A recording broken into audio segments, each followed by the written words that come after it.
मैं झारखंड में प्रभु की सेवकाई करता हूं, लेकिन एक्चुअली रहने वाला हूं आंध्र प्रदेश का। ಅವರು ಜಾರ್ಖಂಡ್ ನಲ್ಲಿ ಕರ್ತನ ಸೇವೆ ಮಾಡುತ್ತಾರೆ, ಆದರೆ ಮೂಲತಃ ಇರುವಂತಹ ಸ್ಥಳ ಆಂಧ್ರ ಪ್ರದೇಶದಲ್ಲಿ. आंध्र प्रदेश विशाखापट्टनम। ಆಂಧ್ರ ಪ್ರದೇಶದ ವಿಶಾಖಪಟ್ಟಣಂನಲ್ಲಿ. कितने लोगों ने सुना है नाम विशाखापट्टनम का? ವಿಶಾಖಪಟ್ಟಣಂ ಹೆಸರು ಎಷ್ಟು ಜನರಿಗೆ ಗೊತ್ತಿದೆ? सॉरी, मैं आप लोगों को बार बार हाथ उठाने के लिए बोल रहा हूं, है ना? ತುಂಬಾ ಸಾರಿ ಕೈ ಎತ್ತೋದಕ್ಕೆ ಹೇಳ್ತಾ ಇದ್ದೀನಲ್ಲ. ओके, विशाखापट्टनम समुद्र के किनारे बसा हुआ है। ವಿಶಾಖಪಟ್ಟಣಂ ಎನ್ನುವಂಥದ್ದು ಸಮುದ್ರ ತೀರದಲ್ಲಿರುವಂತಹ ಒಂದು ಪಟ್ಟಣ. हमारा घर जो है वो समुद्र के किनारे से बहुत दूर नहीं है, करीब 3 या 4 किलोमीटर होगा। ಸಹೋದರರ ಮನೆ ವಿಶಾಖಪಟ್ಟಣದಲ್ಲಿ ಸಮುದ್ರದ ತೀರದಿಂದ 3 ರಿಂದ 4 ಕಿಲೋಮೀಟರ್ದಲ್ಲಿ ಮಾತ್ರ ಇದೆ. वहां पे एक पहाड़ है। ಅಲ್ಲಿ ಒಂದು ದೊಡ್ಡ ಬೆಟ್ಟವಿದೆ. तो बचपन में हम पहाड़ के ऊपर जाते थे। ಆ ಚಿಕ್ಕ ವಯಸ್ಸಿನಲ್ಲಿ ಆ ಬೆಟ್ಟದ ಮೇಲೆ ಹೋಗ್ತಾ ಇದ್ದೆವು. और एक तरफ देखते थे तो समुद्र, ಒಂದು ಕಡೆ ನೋಡಿದರೆ ಸಮುದ್ರವಿರ್ತಾ ಇತ್ತು. और दूसरे तरफ देखते थे तो बंदरगाह।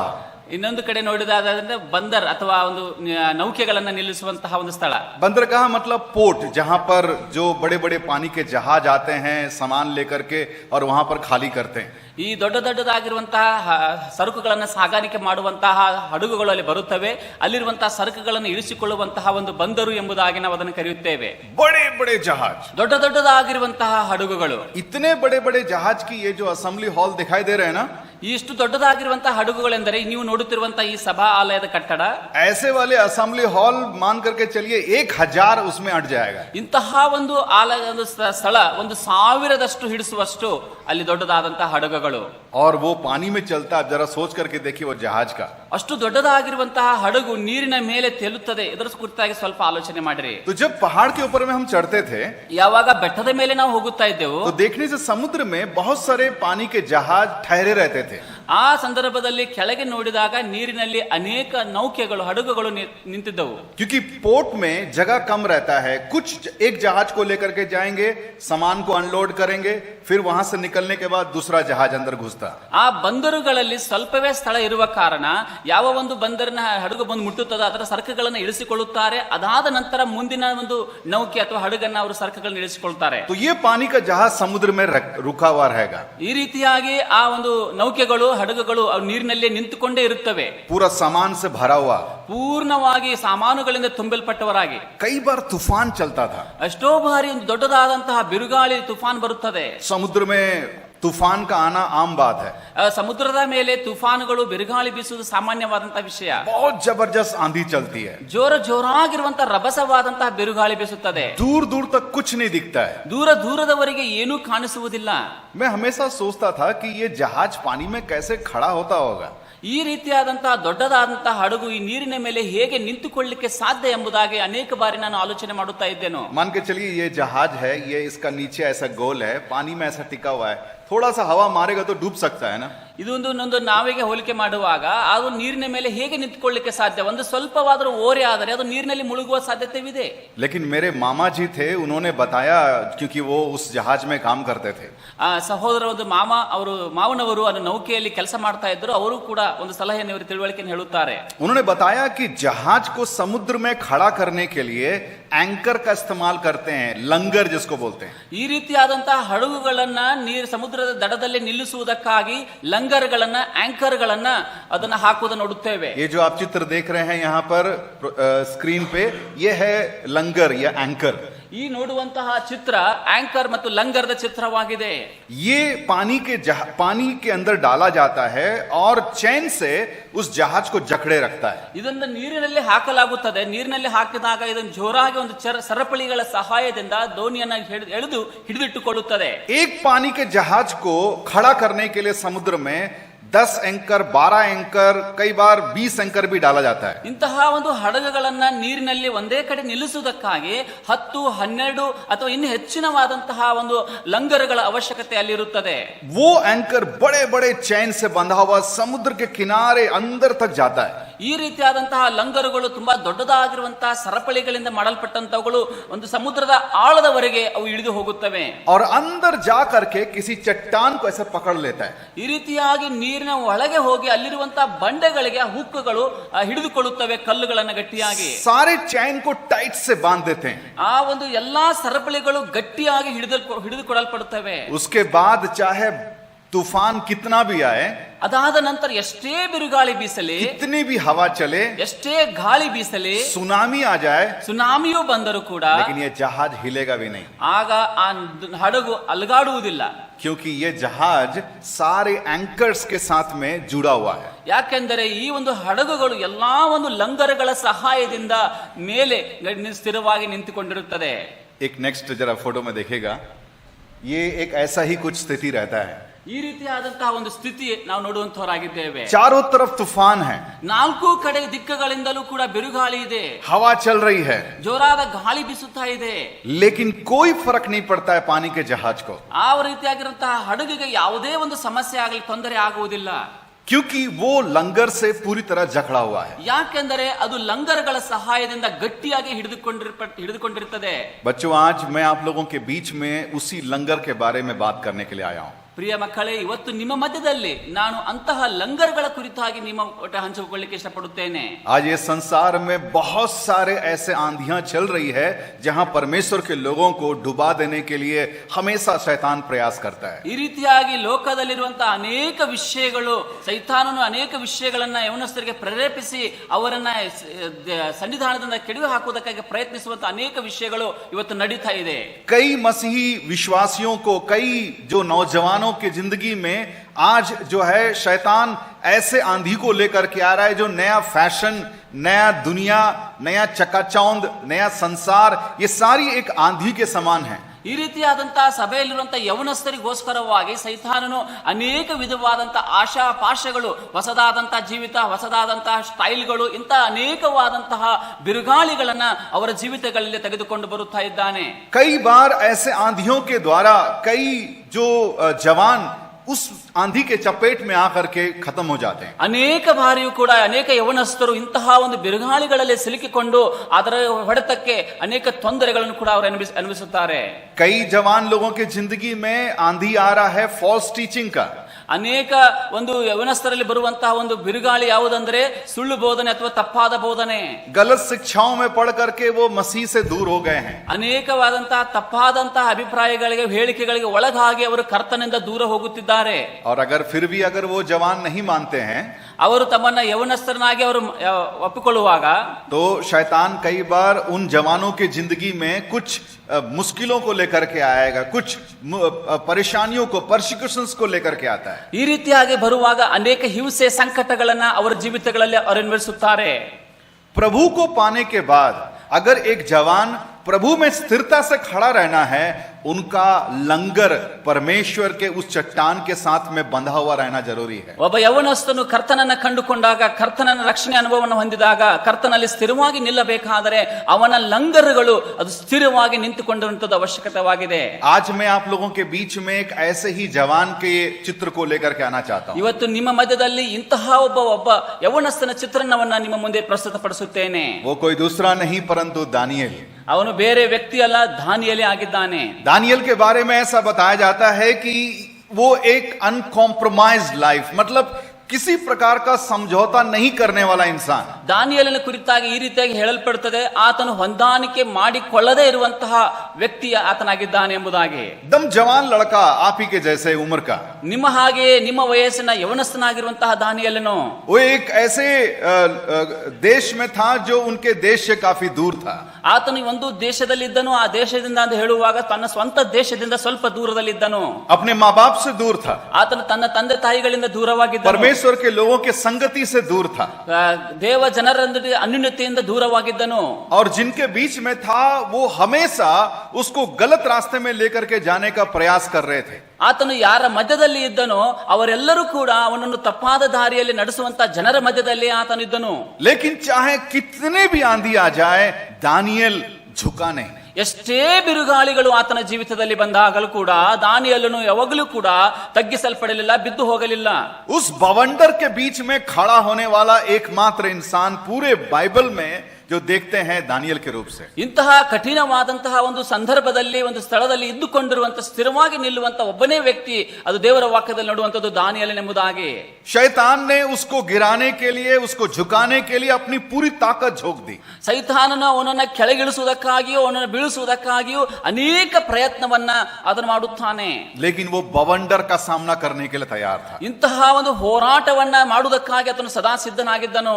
केवल एक ही कारण है, ಒಂದೇ ಒಂದು ಕಾರಣ, क्योंकि उसका लंगर उस चट्टान को जकड़ा हुआ था। ಆತನ ಲಂಗರು ಒಂದು ಬಂಡೆಗೆ ಹಿಡಿದುಕೊಂಡಿತ್ತು.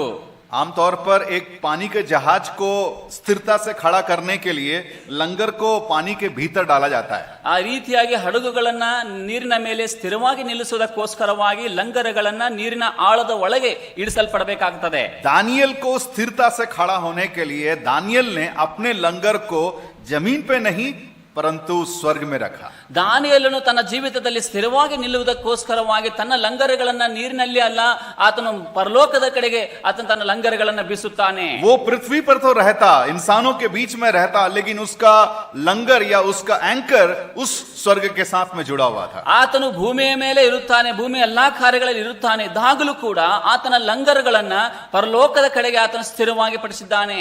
मजाल है कि कोई उसको हिला सके। ಯಾರಾದರೂ ಆತನನ್ನ ಅಲುಗಾಡಿಸಬಹುದೇ? आइए हम लोग उस बाइबल के भाग को पढ़ेंगे। ಒಂದು ವಾಕ್ಯವನ್ನು ನಾವು ಓದಿಕೊಳ್ಳೋಣ. मेरे साथ में निकालिएगा दानियल की पुस्तक, उसका पहला अध्याय और उसके 1 से लेकर के 7 पद तक हम पढ़ेंगे। ದಾನಿಯೇಲನ ಒಂದು ಮೊದಲನೇ ಅಧ್ಯಾಯ ಮತ್ತು 1 ರಿಂದ 7ನೇ ವಚನವನ್ನು ನಾವು ಓದಿಕೊಳ್ಳೋಣ. दानियल 1 अध्याय 1 से लेकर 7 पद। ಮೊದಲನೇ ಅಧ್ಯಾಯ ಮೊದಲನೇ 1 ವಚನದಿಂದ 7 ವಚನಗಳನ್ನ ನಾವು ಓದಿಕೊಳ್ಳೋಣ. ಯಹೂದದ ಅರಸನಾದ ಯೆಹೋಯಾಕೀಮನ ಆಳ್ವಿಕೆಯ 3ನೇ ವರ್ಷದಲ್ಲಿ ಬಾಬೆಲಿನ ರಾಜನಾದಂತಹ ನೆಬೂಕದ್ನೆಚ್ಚರನು ಯೆರೂಸಲೇಮಿಗೆ ಬಂದು ಮುತ್ತಿಗೆ ಹಾಕಿದನು. ಆಗ ಕರ್ತನು ಯಹೂದದ ಅರಸನಾದ ಯೆಹೋಯಾಕೀಮನನ್ನು ದೇವಾಲಯದ ಅನೇಕ ಪಾತ್ರೆಗಳನ್ನು ಅವನ ವಶಕ್ಕೆ ಕೊಡಲು ಅವನು ಅವುಗಳನ್ನು ಶಿನಾರ್ ದೇಶಕ್ಕೆ ಸಾಗಿಸಿ ತನ್ನ ದೇವರ ಮಂದಿರಕ್ಕೆ ತಂದು ಆ ದೇವರ ಭಂಡಾರದಲ್ಲಿ ಸೇರಿಸಿಬಿಟ್ಟನು. ಅನಂತರ ಆ ರಾಜನು ತನ್ನ ಕಂಚುಕಿಯರಲ್ಲಿ ಮುಖ್ಯನಾದ ಅಷ್ಪೇಜನಿಗೆ, ನೀನು ಇಸ್ರಾಯೇಲರಲ್ಲಿ ಅಂದರೆ ರಾಜವಂಶೀಯರಲ್ಲಿ ಮತ್ತು ಪ್ರಧಾನರಲ್ಲಿ ಅಂಗದೋಷವಿಲ್ಲದವರು, ಸುಂದರರು, ಸಮಸ್ತ ಶಾಸ್ತ್ರಜ್ಞರು, ಪಂಡಿತರು, ವಿದ್ಯಾ ನಿಪುಣರು, ರಾಜಾಲಯದಲ್ಲಿ ಸನ್ನಿಧಿ ಸೇವೆ ಮಾಡಲು ಸಮರ್ಥರೂ ಆದ ಕೆಲವು ಯುವಕರನ್ನ ಇಲ್ಲಿಗೆ ಕರೆತಂದು ಅವರಿಗೆ ಕಸ್ದೀಯ ಪಂಡಿತರ ಭಾಷೆಗಳನ್ನು ಶಾಸ್ತ್ರಗಳನ್ನು ಕಲಿಸಬೇಕೆಂಬುದಾಗಿ ಅಪ್ಪಣೆ ಕೊಟ್ಟನು. ಇದಲ್ಲದೆ ಇನ್ನು ಮುಂದೆ ಅವರು ಸನ್ನಿಧಿ ಸೇವಕರಾಗಲೆಂದು ತನ್ನ ಭೋಜನ ಪದಾರ್ಥಗಳನ್ನು ತಾನು ಕುಡಿಯುವ ದ್ರಾಕ್ಷಾರಸವನ್ನು ಅವರಿಗೆ ದಿನವಹಿ ಬಡಿಸುವ ಏರ್ಪಾಡು ಮಾಡಿ ಅವರನ್ನು 3 ವರ್ಷ ಪೋಷಿಸಬೇಕೆಂದು ಆಜ್ಞಾಪಿಸಿದನು. ಆರಿಸಲ್ಪಟ್ಟ ಯುವಕರಲ್ಲಿ ದಾನಿಯೇಲ್, ಹನನ್ಯ, ಮಿಶಾಯೇಲ್, ಅಜರ್ಯ ಎಂಬ ಯಹೂದ್ಯರು ಸೇರಿದ್ದರು.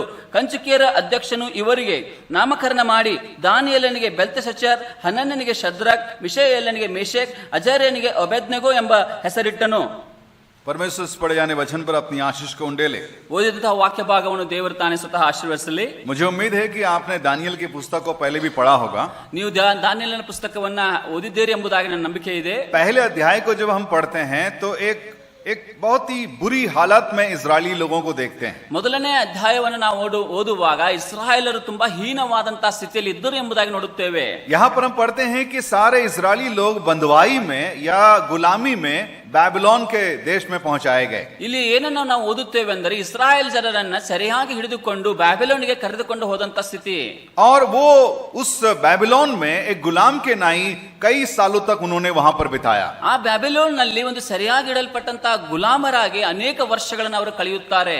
बैबिलोन में जो राजा था नबूकदनेस्सर राजा, और उसकी पूरा जो काम करने का तरीका, यदि आप उसको बारीकी से देखेंगे तो यहाँ पर एक शैतान के चित्र को हम देख पाते हैं. ನೀವು ಬಾಬೆಲಿನಲ್ಲಿ ಅಂತ ಆಳ್ವಿಕೆ ಮಾಡುವಂತಹ ನೆಬೂಕದ್ನೆಚ್ಚರನ ಅರಸನವನ ಚಿತ್ರಣವನ್ನು ಆತನ ಹಿನ್ನೆಲೆಯನ್ನು ಅಭ್ಯಾಸ ಮಾಡುವುದಾದರೆ ಸರಳವಾಗಿ ನಮಗೆ ಒಂದು ಚಿತ್ರಣ ಸಿಗುತ್ತದೆ. ಅದು ಶೈತಾನನ ಚಿತ್ರಣ ಎಂಬುದಾಗಿ ನೋಡುತ್ತೇವೆ.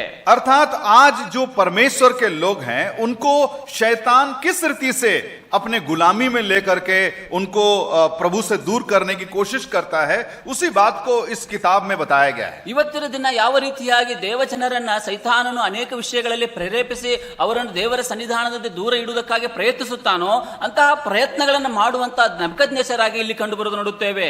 मेरे प्यारों, शैतान आमतौर पर एक व्यक्ति को 3 तरीके से रोकने की कोशिश करता है। ಸೈತಾನನು ಸಾಮಾನ್ಯವಾಗಿ ಒಬ್ಬ ವ್ಯಕ್ತಿಗೆ, ಒಬ್ಬ ವಿಶ್ವಾಸಿಗೆ 3 ಹಂತದಲ್ಲಿ, 3 ವಿಧಾನಗಳಲ್ಲಿ ಅವನನ್ನ ಶೋಧಿಸುವುದಕ್ಕಾಗಿ ಪ್ರಯತ್ನಿಸುತ್ತಾನೆ.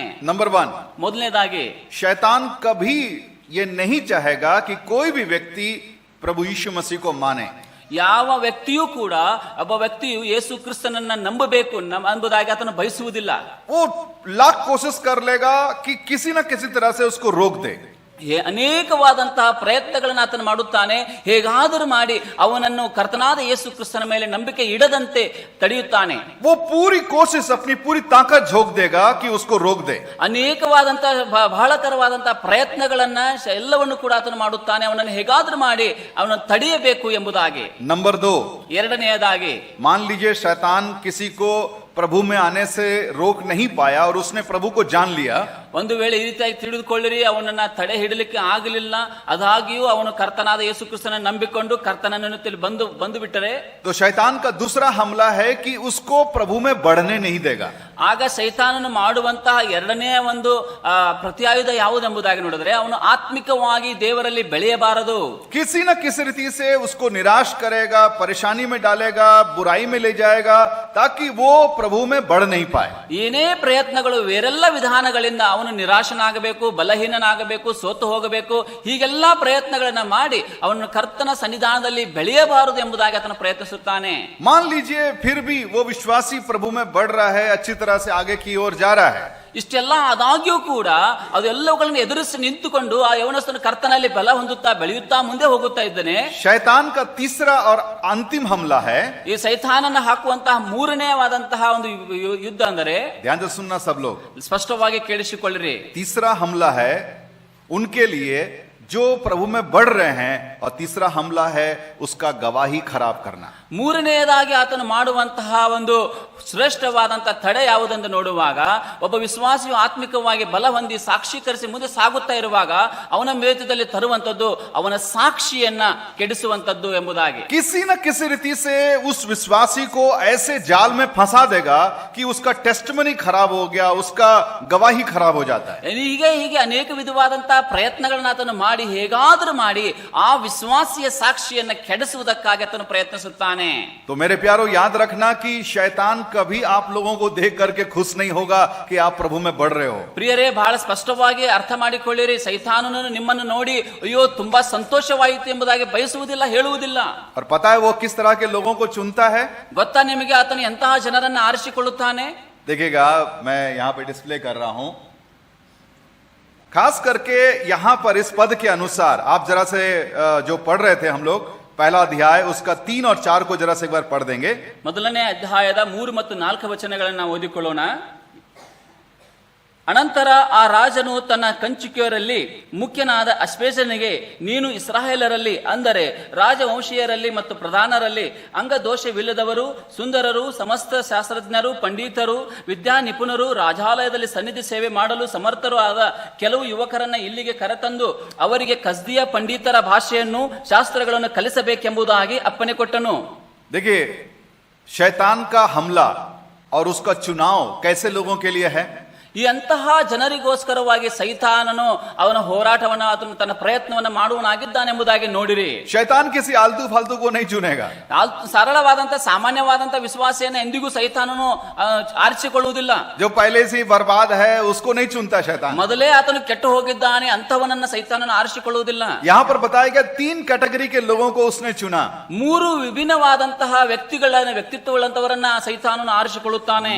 नंबर 1, ಮೊದಲನೇದಾಗಿ क्या लिखा है? जो लोग शारीरिक तौर पर बहुत सुंदर या बहुत हैंडसम दिखते हैं। ಶಾರೀರಿಕವಾಗಿ ಅಂಗ ದೋಷವಿಲ್ಲದೆ ಸುಂದರವಾಗಿರುವಂತವರನ್ನ ಆತನ ಆರಿಸಿಕೊಳ್ಳುತ್ತಾನೆ. यहाँ पर बैठे हमारे जितने भी जवान भाई बहन लोग हैं, आप में से हम देख सकते हैं कि काफी सुंदर और आपका चेहरा और आपका जो बहुत सारी बातों में आप अच्छे हैं। ಇಲ್ಲಿ ಕುಳಿತಂತ ಎಲ್ಲ ನನ್ನ ಪ್ರಿಯ ಸಹೋದರ ಸಹೋದರಿ ಯವನಸ್ಥರನ್ನು ನೋಡುವಾಗ ನೀವು ಶಾರೀರಿಕವಾಗಿ ತುಂಬಾ ಸೌಂದರ್ಯಯುತರಾಗಿದ್ದೀರಿ, ಒಬ್ಬರಿಗಿಂತ ಒಬ್ಬರು ಚಂದಾಗಿ ಕಾಣಿಸುತ್ತಾ ಇದ್ದೀರಿ. ಈ ರೀತಿಯಾಗಿ ಯಾವುದೇ ಅನೇಕ ವಿಷಯಗಳಲ್ಲಿಯೂ ಕೂಡ ನೀವು ಪರಿಣಿತ ಜ್ಞಾನವನ್ನು ಪಡ್ಕೊಂಡವರು ಆಗಿದ್ದೀರಿ. हो सकता है कुछ जवान लोग एक लंबे चौड़े हट्टे कट्टे 6 पैक रख करके घूम रहे होंगे।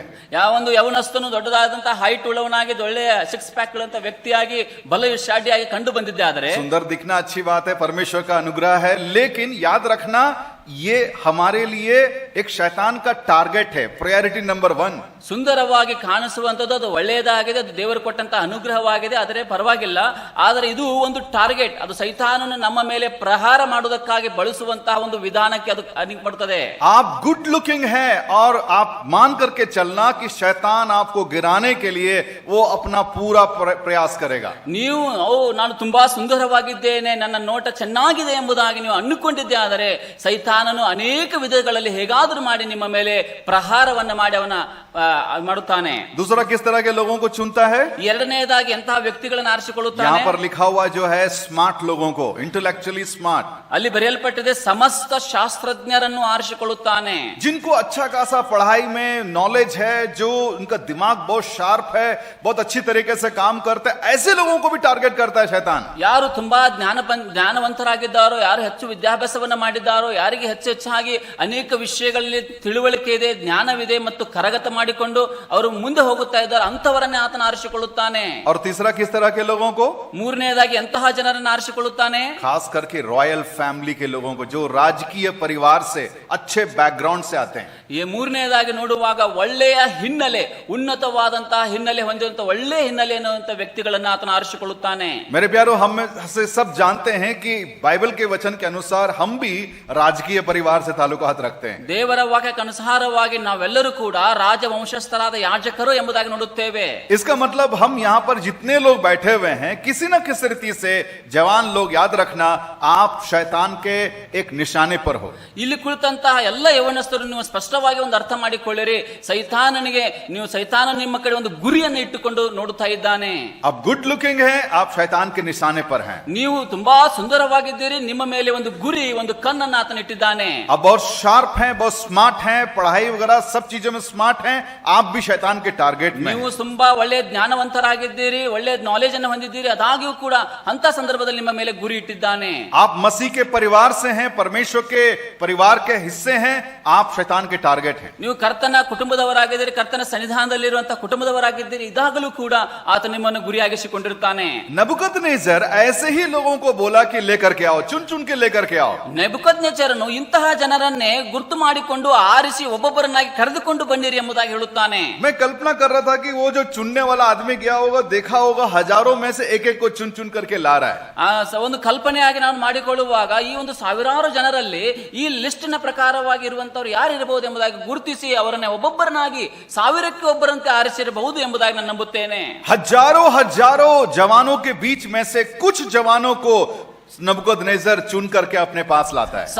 ಸಾವಿರದಷ್ಟಾಗಿರುವಂತಹ ಯೌವನಸ್ಥರ ಮಧ್ಯದಲ್ಲಿಂದ ಕೆಲವು ಜನರನ್ನ ಆಯ್ದುಕೊಂಡು ಅವರನ್ನು ಕರೆದುಕೊಂಡು ಬಂದಿದ್ದಾನೆ ಎಂಬುದಾಗಿ ನಾನು ನಂಬುತ್ತೇನೆ. शैतान भी बिल्कुल ऐसा ही करता है मेरे प्यारों. ಪ್ರಿಯರೇ, ಸೈತಾನನು ಇದೇ ರೀತಿಯಾಗಿ ಮಾಡುತ್ತಾನೆ. जवानों को और खास करके गुड लुकिंग, स्मार्ट, अच्छे मसीह परिवार में बढ़ने वाले ऐसे लोगों को ही चुनता है. ಯೌವನಸ್ಥರನ್ನ ವಿಶೇಷವಾಗಿ ಸೌಂದರ್ಯವಾದಂತಹ ಯೌವನಸ್ಥರು, ಜ್ಞಾನವಂತರಾದಂತಹ ಯೌವನಸ್ಥರು, ಒಳ್ಳೆಯ ಹಿನ್ನೆಲೆ ಇರುವಂತಹ, ರಾಜಕೀಯವಾದಂತಹ ಹಿನ್ನೆಲೆ ಇರುವಂತಹ, ಒಳ್ಳೆ ಸ್ಟ್ಯಾಂಡ್ ಇರುವಂತಹ ಯೌವನಸ್ಥರನ್ನೇ ಆತನು ಆರಿಸಿಕೊಳ್ಳುತ್ತಾನೆ. और उनका करता क्या है? ಆಗ ಅವರಿಗೆ ಏನು ಮಾಡುತ್ತಾನೆ? देखिए, आप नीचे वाले पॉइंट में बताया गया है. ಅಲ್ಲಿ 3 ಅಂಶಗಳು ಅವರ ಕುರಿತಾಗಿ ಬರೆಯಲ್ಪಟ್ಟಿದೆ. वो उनको किसी ना किसी रीति से ब्रेन वॉश करना चाहता है. ಆತನು ಅವರ ಬುದ್ಧಿಯನ್ನ ಅಥವಾ ಮನಸ್ಸನ್ನ ಪರಿವರ್ತನೆ ಮಾಡಿಸುತ್ತಾನೆ ಅಥವಾ ತಿರುಗಿಸುತ್ತಾನೆ. आज शैतान वही कर रहा है मेरे प्यारों. ಇದನ್ನೇ ಮಾಡುತ್ತಾ ಇದ್ದಾನೆ ಸೈತಾನನು. ಪ್ರಿಯರೇ, क्या क्या करता है ब्रेन वॉश करने के लिए? ಬ್ರೈನ್ ವಾಶ್ ಅಥವಾ ಒಂದು ಮನಸ್ಸನ್ನ ಬುದ್ಧಿಯನ್ನು ತಿರುಗಿಸುವುದಕ್ಕಾಗಿ ಏನೇನು ಆತನು ಮಾಡುತ್ತಾನೆ? उनको सबसे पहले यहाँ पर जो पढ़े गए पदों के अनुसार नबूकदनेस्सर राजा ने बोला, उन लोगों को पढ़ाओ. ಇಲ್ಲಿ ಹೇಳಲ್ಪಟ್ಟಂತಹ ವಾಕ್ಯಕ್ಕೆ ಅನುಸಾರವಾಗಿ ನೆಬೂಕದ್ನೆಚ್ಚರ ಅರಸನು ಏನು ಹೇಳುತ್ತಾನೋ ಅಂದ್ರೆ, ನೋಡುವಾಗ ಅವರಿಗೆ ಕಲಿಸಿರಿ, उनको अपना जो भाषा है और बैबिलोन की जो रीति है उसकी सारी बातें उनको पढ़ाओ. ನಮ್ಮ ಏನು ಬ್ಯಾಬಿಲೋನ್ ದೇಶದ ಕುರಿತಾದಂತಹ ಇತಿಹಾಸವಿದೆ, ಹಿನ್ನೆಲೆ ಇದೆ, ಭಾಷೆಗಳಿದೆ, ಇದೆಲ್ಲವನ್ನು ಅವರಿಗೆ ಮೊದಲು ಕಲಿಸಿಕೊಡ್ರಿ. 4 पद में हम इस बात को पढ़ पाते हैं. 4ನೇ ವಚನದಲ್ಲಿ ನಾವು ಅದನ್ನು ಓದುತ್ತೇವೆ. उसके बाद क्या करता है?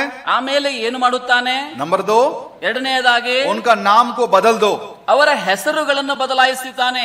किसी भी तरह से उसका नाम को बदल दो. ಹೇಗಾದರೂ ಮಾಡಿ ಅವರ ಹೆಸರುಗಳನ್ನು ಬದಲಾಯಿಸಿರಿ. मसीह जवानों को प्रभु से दूर करने के लिए शैतान ये सारे तरीकों को इस्तेमाल करता है. ಕ್ರಿಸ್ತನಲ್ಲಿರುವಂತ ಯೌವನಸ್ಥರನ್ನ ಕರ್ತನನ್ನ ದೂರ ಮಾಡುವುದಕ್ಕಾಗಿ ಸೈತಾನನು ಈ ಎಲ್ಲಾ ಪ್ರಯತ್ನಗಳನ್ನು ಮಾಡುತ್ತಾನೆ. तीसरा, ಮೂರನೆಯದಾಗಿ उनको विवश करता है कि वो बैबलोन के लोगों के जैसे जीवन को बिताए। ಅವರಿಗೆ ಒತ್ತಡವನ್ನು ಹೇರುತ್ತಾನೆ, ಅವರನ್ನ ಪ್ರೇರೇಪಿಸುತ್ತಾನೆ.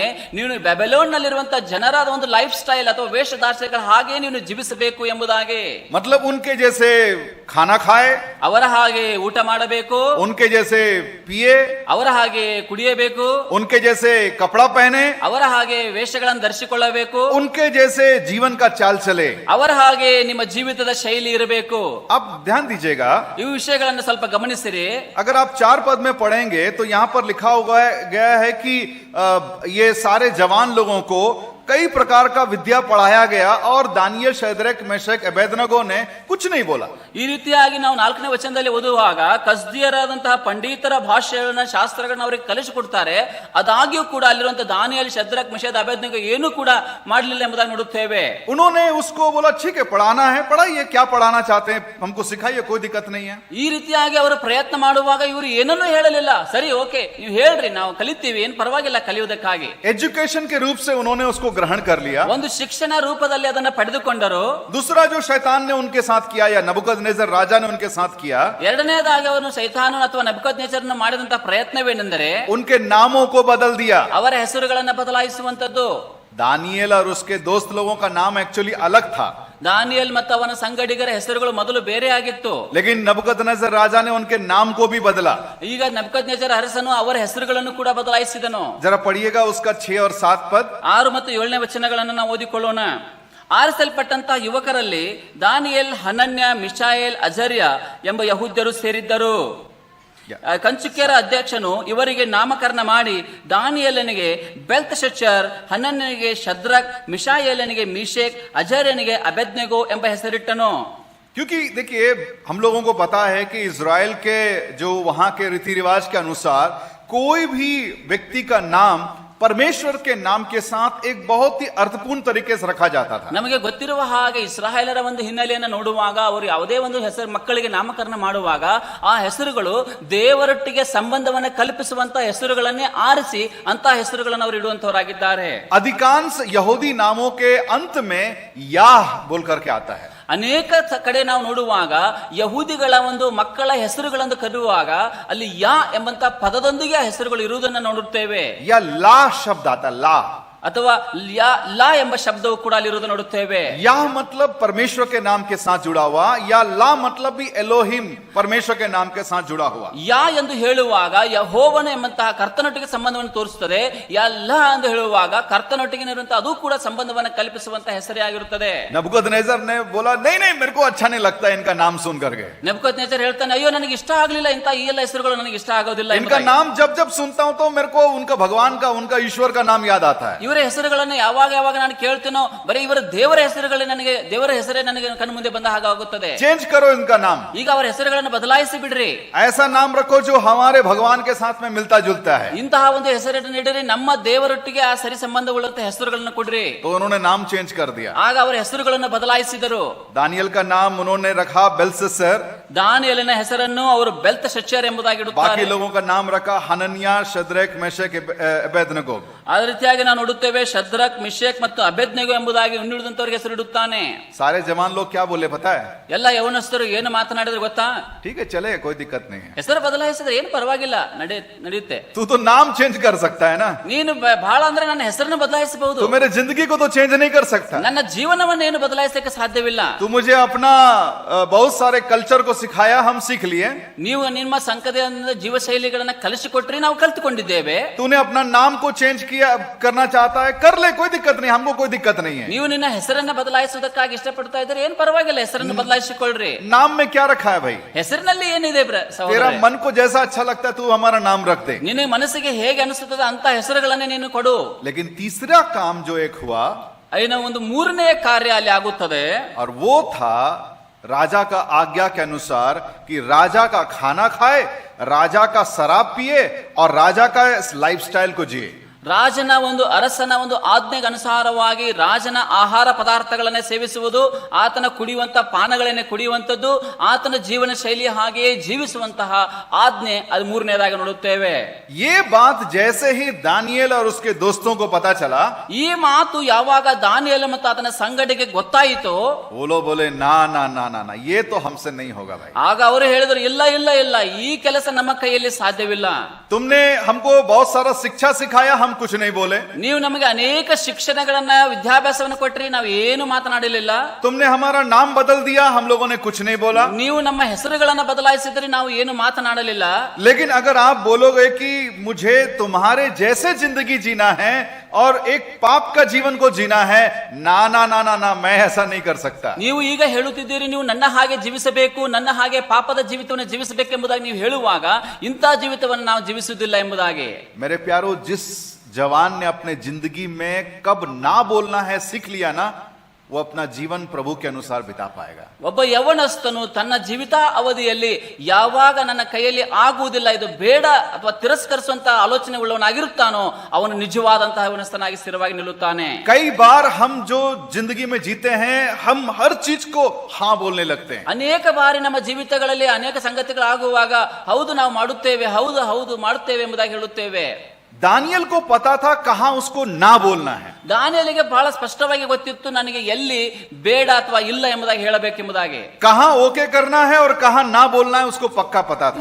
ಎಲ್ಲಿ ಹೌದು ಅನ್ನಬೇಕು, ಎಲ್ಲಿ ಬೇಡ ಅನ್ನಬೇಕೆಂಬುದಾಗಿ ಸ್ಪಷ್ಟವಾಗಿ ದಾನಿಯೇಲನಿಗೆ ಗೊತ್ತಿತ್ತು. क्यों ಯಾಕೆ क्यों दानियल को मालूम था? ಯಾಕೆ ದಾನಿಯೇಲನಿಗೆ ಗೊತ್ತಿತ್ತು? मैंने शुरू में क्या बोला था? ಪ್ರಾರಂಭದಲ್ಲಿ ನಾನು ಏನು ಹೇಳಿದ್ದೆ? दानियल का लंगर कहां फंसा हुआ था? ದಾನಿಯೇಲನ ಲಂಗರು ಎಲ್ಲಿ ಹಾಕಲ್ಪಟ್ಟಿತ್ತು? स्वर्ग में. ಸ್ವರ್ಗದಲ್ಲಿ. देखिए मेरे प्यारो, यहां पर बैठे आप में से हर एक जन अपने जिंदगी में आप सही और गलत का अंदाजा या फर्क तब महसूस कर सकते हैं जब आप परमेश्वर के साथ में जुड़े हुए हैं. ಪ್ರಿಯ ಯವನಸ್ಥರೇ, ನೀವು ಕೂತಂತ ಯವನಸ್ಥರಲ್ಲಿ ನಿಮ್ಮ ಜೀವಿತಗಳಲ್ಲಿ ಸರಿ ಯಾವುದು ತಪ್ಪು ಯಾವುದು ಎಂಬುದಾಗಿ ಅರ್ಥ ಮಾಡಿಕೊಳ್ಳಬೇಕಾದರೆ ಅದು ಯಾವಾಗ ಸಾಧ್ಯ ಅಂದರೆ ನಿಮ್ಮ ಲಂಗರುಗಳು ಕರ್ತನೊಟ್ಟಿಗೆ ನಿಕಟವಾದ ಸಂಬಂಧವನ್ನು ಹೊಂದಿದಾಗ ಮಾತ್ರವೇ ಅದು ನಿಮಗೆ ತಿಳಿಯುತ್ತದೆ. आपका रिश्ता परमेश्वर के साथ में यदि सही है, आपका रिश्ता परमेश्वर के साथ में प्रतिदिन रीति से और आगे की ओर मजबूती से बढ़ रहा है, जैसे ही आपके जीवन में कुछ ऐसा लगेगा कि कुछ गलत है, आप निर्णय लेने के लिए आराम से आगे एक फैसला कर सकते हैं. ನಿಮ್ಮ ಪ್ರತಿನಿತ್ಯದ ಜೀವಿತದಲ್ಲಿ ನಿಮ್ಮ ವೈಯಕ್ತಿಕವಾದಂತ ಸಂಬಂಧ ಕರ್ತನೊಟ್ಟಿಗೆ ಸ್ಥಿರವಾಗಿ ಇರುವಾಗ, ಒಳ್ಳೆಯ ಸಂಬಂಧವುಳ್ಳವನಾಗಿ ಪ್ರತಿನಿತ್ಯ ಅಭಿವೃದ್ಧಿಯಿಂದ ಅಭಿವೃದ್ಧಿಯೊಟ್ಟಿಗೆ ಕರ್ತನೊಟ್ಟಿಗೆ ಸಾಗುವಾಗ, ಅಂತಹ ಸಂದರ್ಭದಲ್ಲಿ ಮಾತ್ರವೇ ಯಾವುದು ಸರಿ ಯಾವುದು ತಪ್ಪು ಎಂಬುದಾಗಿ ಅರ್ಥ ಮಾಡಿಕೊಳ್ಳಲಿಕ್ಕೆ ನಿಮಗೆ ಸಾಧ್ಯವಾಗುತ್ತದೆ ಮತ್ತು ಯೋಗ್ಯವಾದದನ್ನ ಆಯ್ಕೆ ಮಾಡಿಕೊಳ್ಳಲಿಕ್ಕೆ ನಿಮಗೆ ಸಹಾಯವಾಗುತ್ತದೆ. अपने जिंदगी में सही और गलत का फैसला कर सकते हैं. ಆಗ ಮಾತ್ರವೇ ನೀವು ನಿಮ್ಮ ಜೀವಿತದಲ್ಲಿ ಸರಿ ಯಾವುದು ಮತ್ತು ತಪ್ಪು ಯಾವುದಂತಹ ನಿರ್ಧಾರಗಳನ್ನು ತೆಗೆದುಕೊಳ್ಳಲಿಕ್ಕೆ ಸಾಧ್ಯ. ये केवल तब हो सकता है जब आपका लंगर उस स्वर्ग राज में फंसा हुआ है. ಇದು ಯಾವಾಗ ಸಾಧ್ಯ ಅಂದರೆ ನಿಮ್ಮ ಒಂದು ಲಂಗರು, ನಿಮ್ಮ ಜೀವಿತದ ಲಂಗರು ಕರ್ತನೊಟ್ಟಿಗೆ ಸ್ವರ್ಗದಲ್ಲಿ ಸ್ಥಿರವಾಗಿ ನಿಂತುಕೊಂಡಾಗ ಮಾತ್ರವೇ. हमारे जिंदगी में निर्णय, ನಮ್ಮ ಜೀವಿತಗಳಲ್ಲಿ ಬರುವಂತಹ ನಿರ್ಣಯಗಳು, कई महत्वपूर्ण निर्णयों को अपने जिंदगी में हम लेते हैं. ಅನೇಕ ಮಹತ್ವವಾದಂತಹ ನಿರ್ಧಾರಗಳನ್ನು ನಮ್ಮ ಜೀವಿತಗಳಲ್ಲಿ ತೆಗೆದುಕೊಳ್ಳುತ್ತೇವೆ. यहाँ पर बैठे सारे जवान लोग इस बात को जरा ध्यान पूर्वक सुनना. ಇಲ್ಲಿ ಕುಳಿತಂತ ಯವನಸ್ಥರು ಈ ಮಾತನ್ನು ಬಹಳ ಸ್ಪಷ್ಟವಾಗಿ ಕೇಳಿಸಿಕೊಳ್ಳಿರಿ.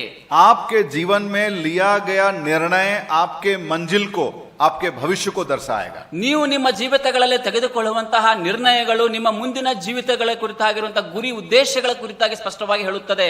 मतलब आज जो आप निर्णय लोगे उसी के अनुसार आपका भविष्य होने वाला है.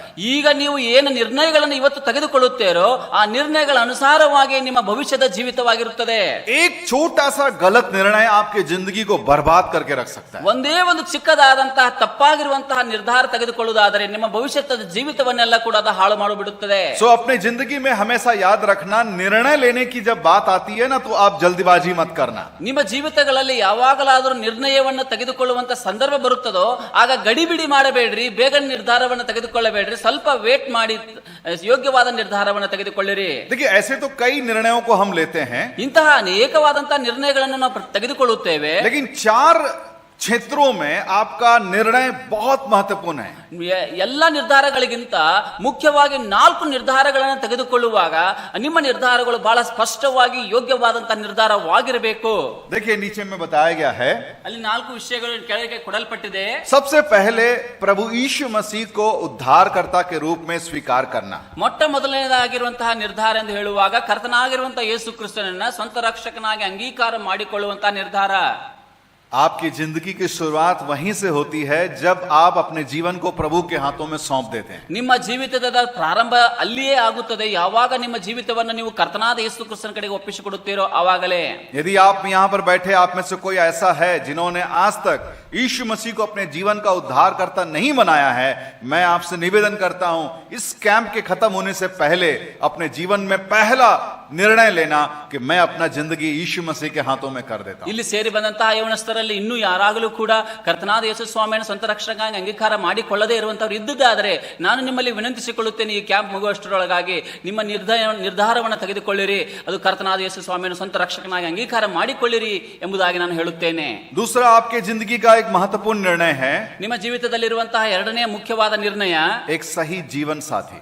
ಯೋಗ್ಯವಾದಂತಹ ಪತ್ನಿಯ ಒಂದು ನಿರ್ಧಾರ ಅಥವಾ ಪತಿಯ ನಿರ್ಧಾರ. एक सही जीवन साथी आपके जीवन के लिए बहुत महत्वपूर्ण है. ಯೋಗ್ಯವಾಗಿರುವಂತಹ ಒಬ್ಬ ಪತಿ ಅಥವಾ ಪತ್ನಿ ಅಥವಾ ಜೀವನ ಸಂಗಾತಿ ಅವಶ್ಯಕತೆ ಇದೆ.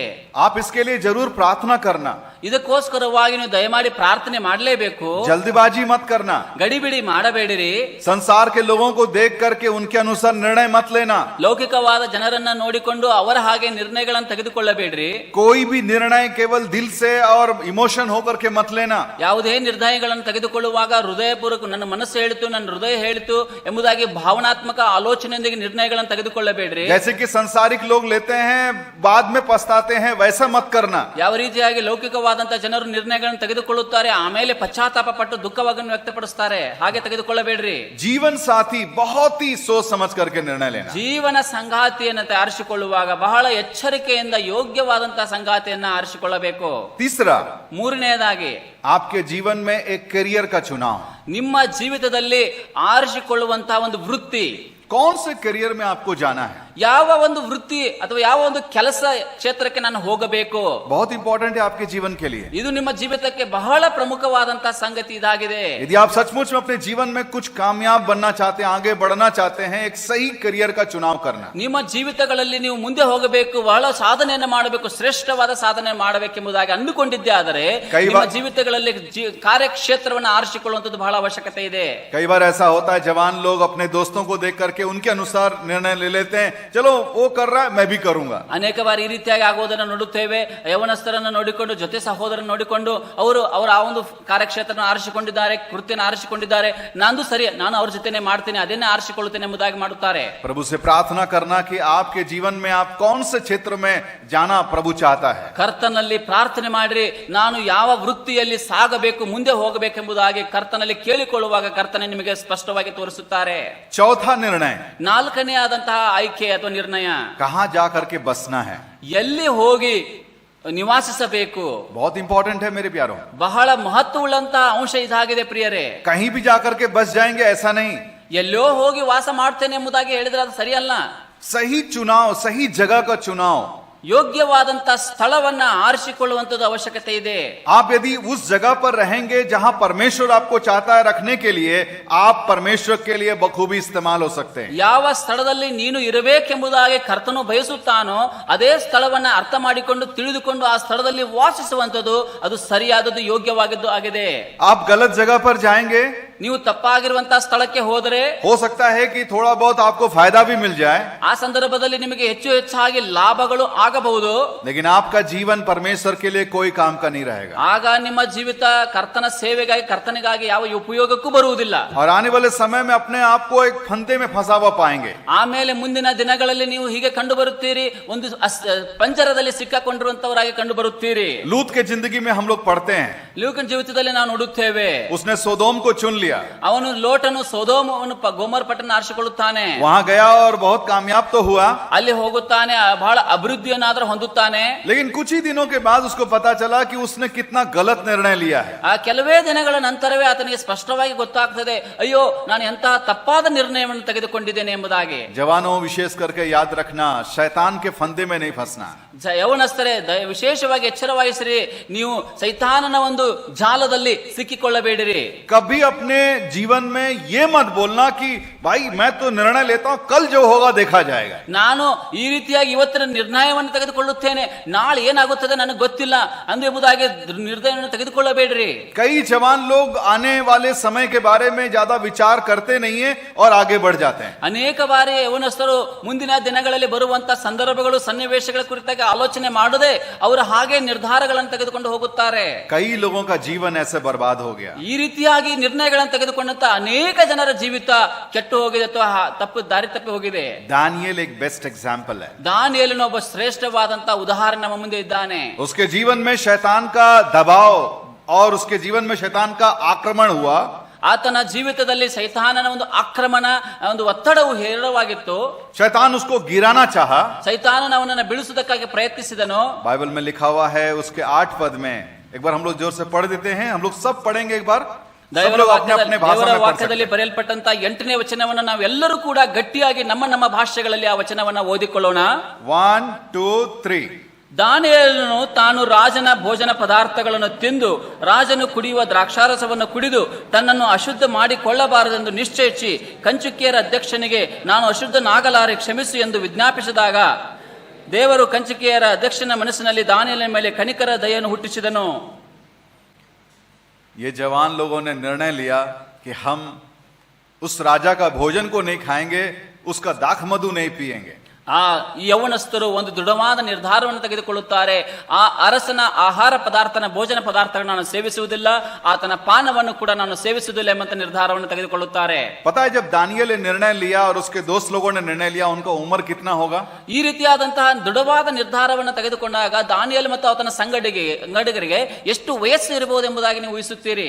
ऐसा माना जाता है कि लगभग इनका उम्र 14 से 17 साल के बीच का होगा. ಇಂತಹ ನಿರ್ಧಾರವನ್ನು ತೆಗೆದುಕೊಂಡಾಗ ಇವರ ಇರುವಂತಹ ವಯಸ್ಸು ಎಷ್ಟಿತ್ತಂದರೆ 14 ರಿಂದ 17 ಈ ವಯಸ್ಸಿನ ಮಧ್ಯ ಕಾಲದಲ್ಲಿ ಅವರಿದ್ದರು. एकदम टीन एज में रहने वाले लड़के, ತುಂಬಾ ಯೌವನ ಪ್ರಾಯ ತರುಣಾವಸ್ಥೆಯಲ್ಲಿರುವಂತಹ ಹುಡುಗರು अपने माँ बाप से दूर हैं, ಅವರ ತಂದೆ ತಾಯಿಗಳಿಂದ ದೂರವಾಗಿದ್ದಾರೆ, परमेश्वर के लोगों के संगति से दूर हैं, ದೇವ ಜನರ ಅನ್ಯೋನ್ಯತೆಯಿಂದ ದೂರವಾಗಿದ್ದಾರೆ, अपने देश से दूर हैं, ಅವರ ಸ್ವಂತ ದೇಶದಿಂದ ದೂರವಾಗಿದ್ದಾರೆ, चारों तरफ अविश्वासी लोग हैं, 4 ದಿಕ್ಕಿನಲ್ಲಿ ಅವಿಶ್ವಾಸಿಗಳೇ ಇದ್ದಾರೆ, उनके हाथों में बेड़ियां हैं, ಅವರ ಕೈಗಳಿಗೆ ಸರಪಳಿಗಳಿವೆ, ಬೇಡಿಗಳಿವೆ, उनको जबरदस्ती वो काम करने के लिए बोला जा रहा है. ತುಂಬಾ ಒತ್ತಡವನ್ನ ಹೇರಿ ಅವರಿಗೆ ಈ ಕೆಲಸವನ್ನ ಮಾಡುವುದಕ್ಕಾಗಿ ಹೇಳುತ್ತಾ ಇದ್ದಾರೆ. और अगर नहीं करेंगे तो शायद वो मारे भी जाएंगे. ಒಂದು ವೇಳೆ ಅವರು ಕೆಲಸಗಳನ್ನ ಮಾಡದೆ ಹೋದರೆ ಅವರನ್ನ ಹೊಡೆದು ಹಾಕಬಹುದು.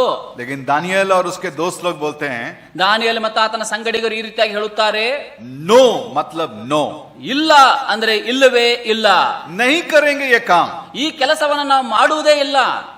मेरा सवाल ये है कि ये लोग कैसे, इनको इतना हिम्मत आया? ನನ್ನ ಒಂದು ಪ್ರಶ್ನೆ ಇದಾಗಿದೆ, ಇವರಿಗೆ ಇಷ್ಟು ಧೈರ್ಯ ಎಲ್ಲಿಂದ ಬಂತು? कैसे इन्होंने निर्णय लिया? ಹೇಗೆ ಈ ನಿರ್ಧಾರವನ್ನು ಅವರು ತೆಗೆದುಕೊಂಡರು? इसका मतलब कि ये जो जवान लोग थे, इनको परमेश्वर के जो वचन के बारे में या परमेश्वर के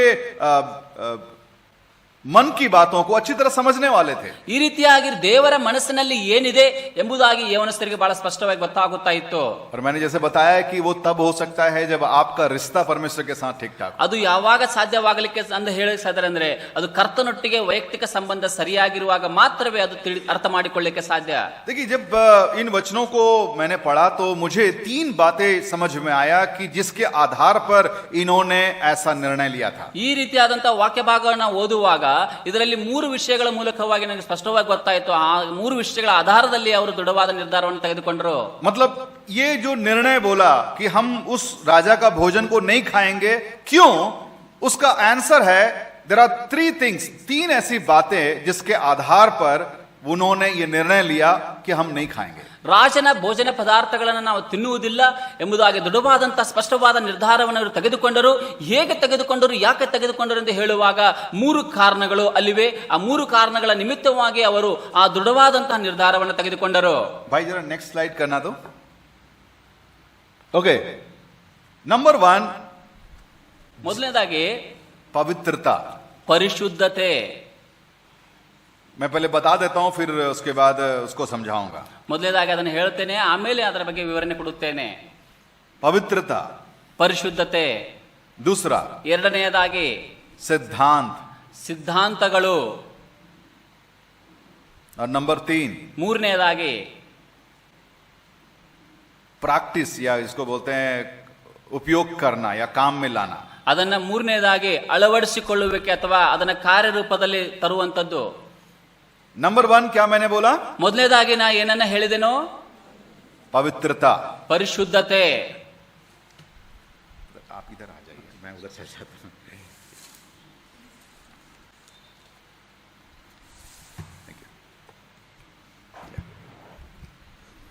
पहली बात जो यहां पर बताया गया है वो है पवित्रता. ಇಲ್ಲಿ ಮೊದಲನೇದಾಗಿ ಹೇಳಲ್ಪಟ್ಟಂತಹ ವಿಷಯ ಪರಿಶುದ್ಧತೆ.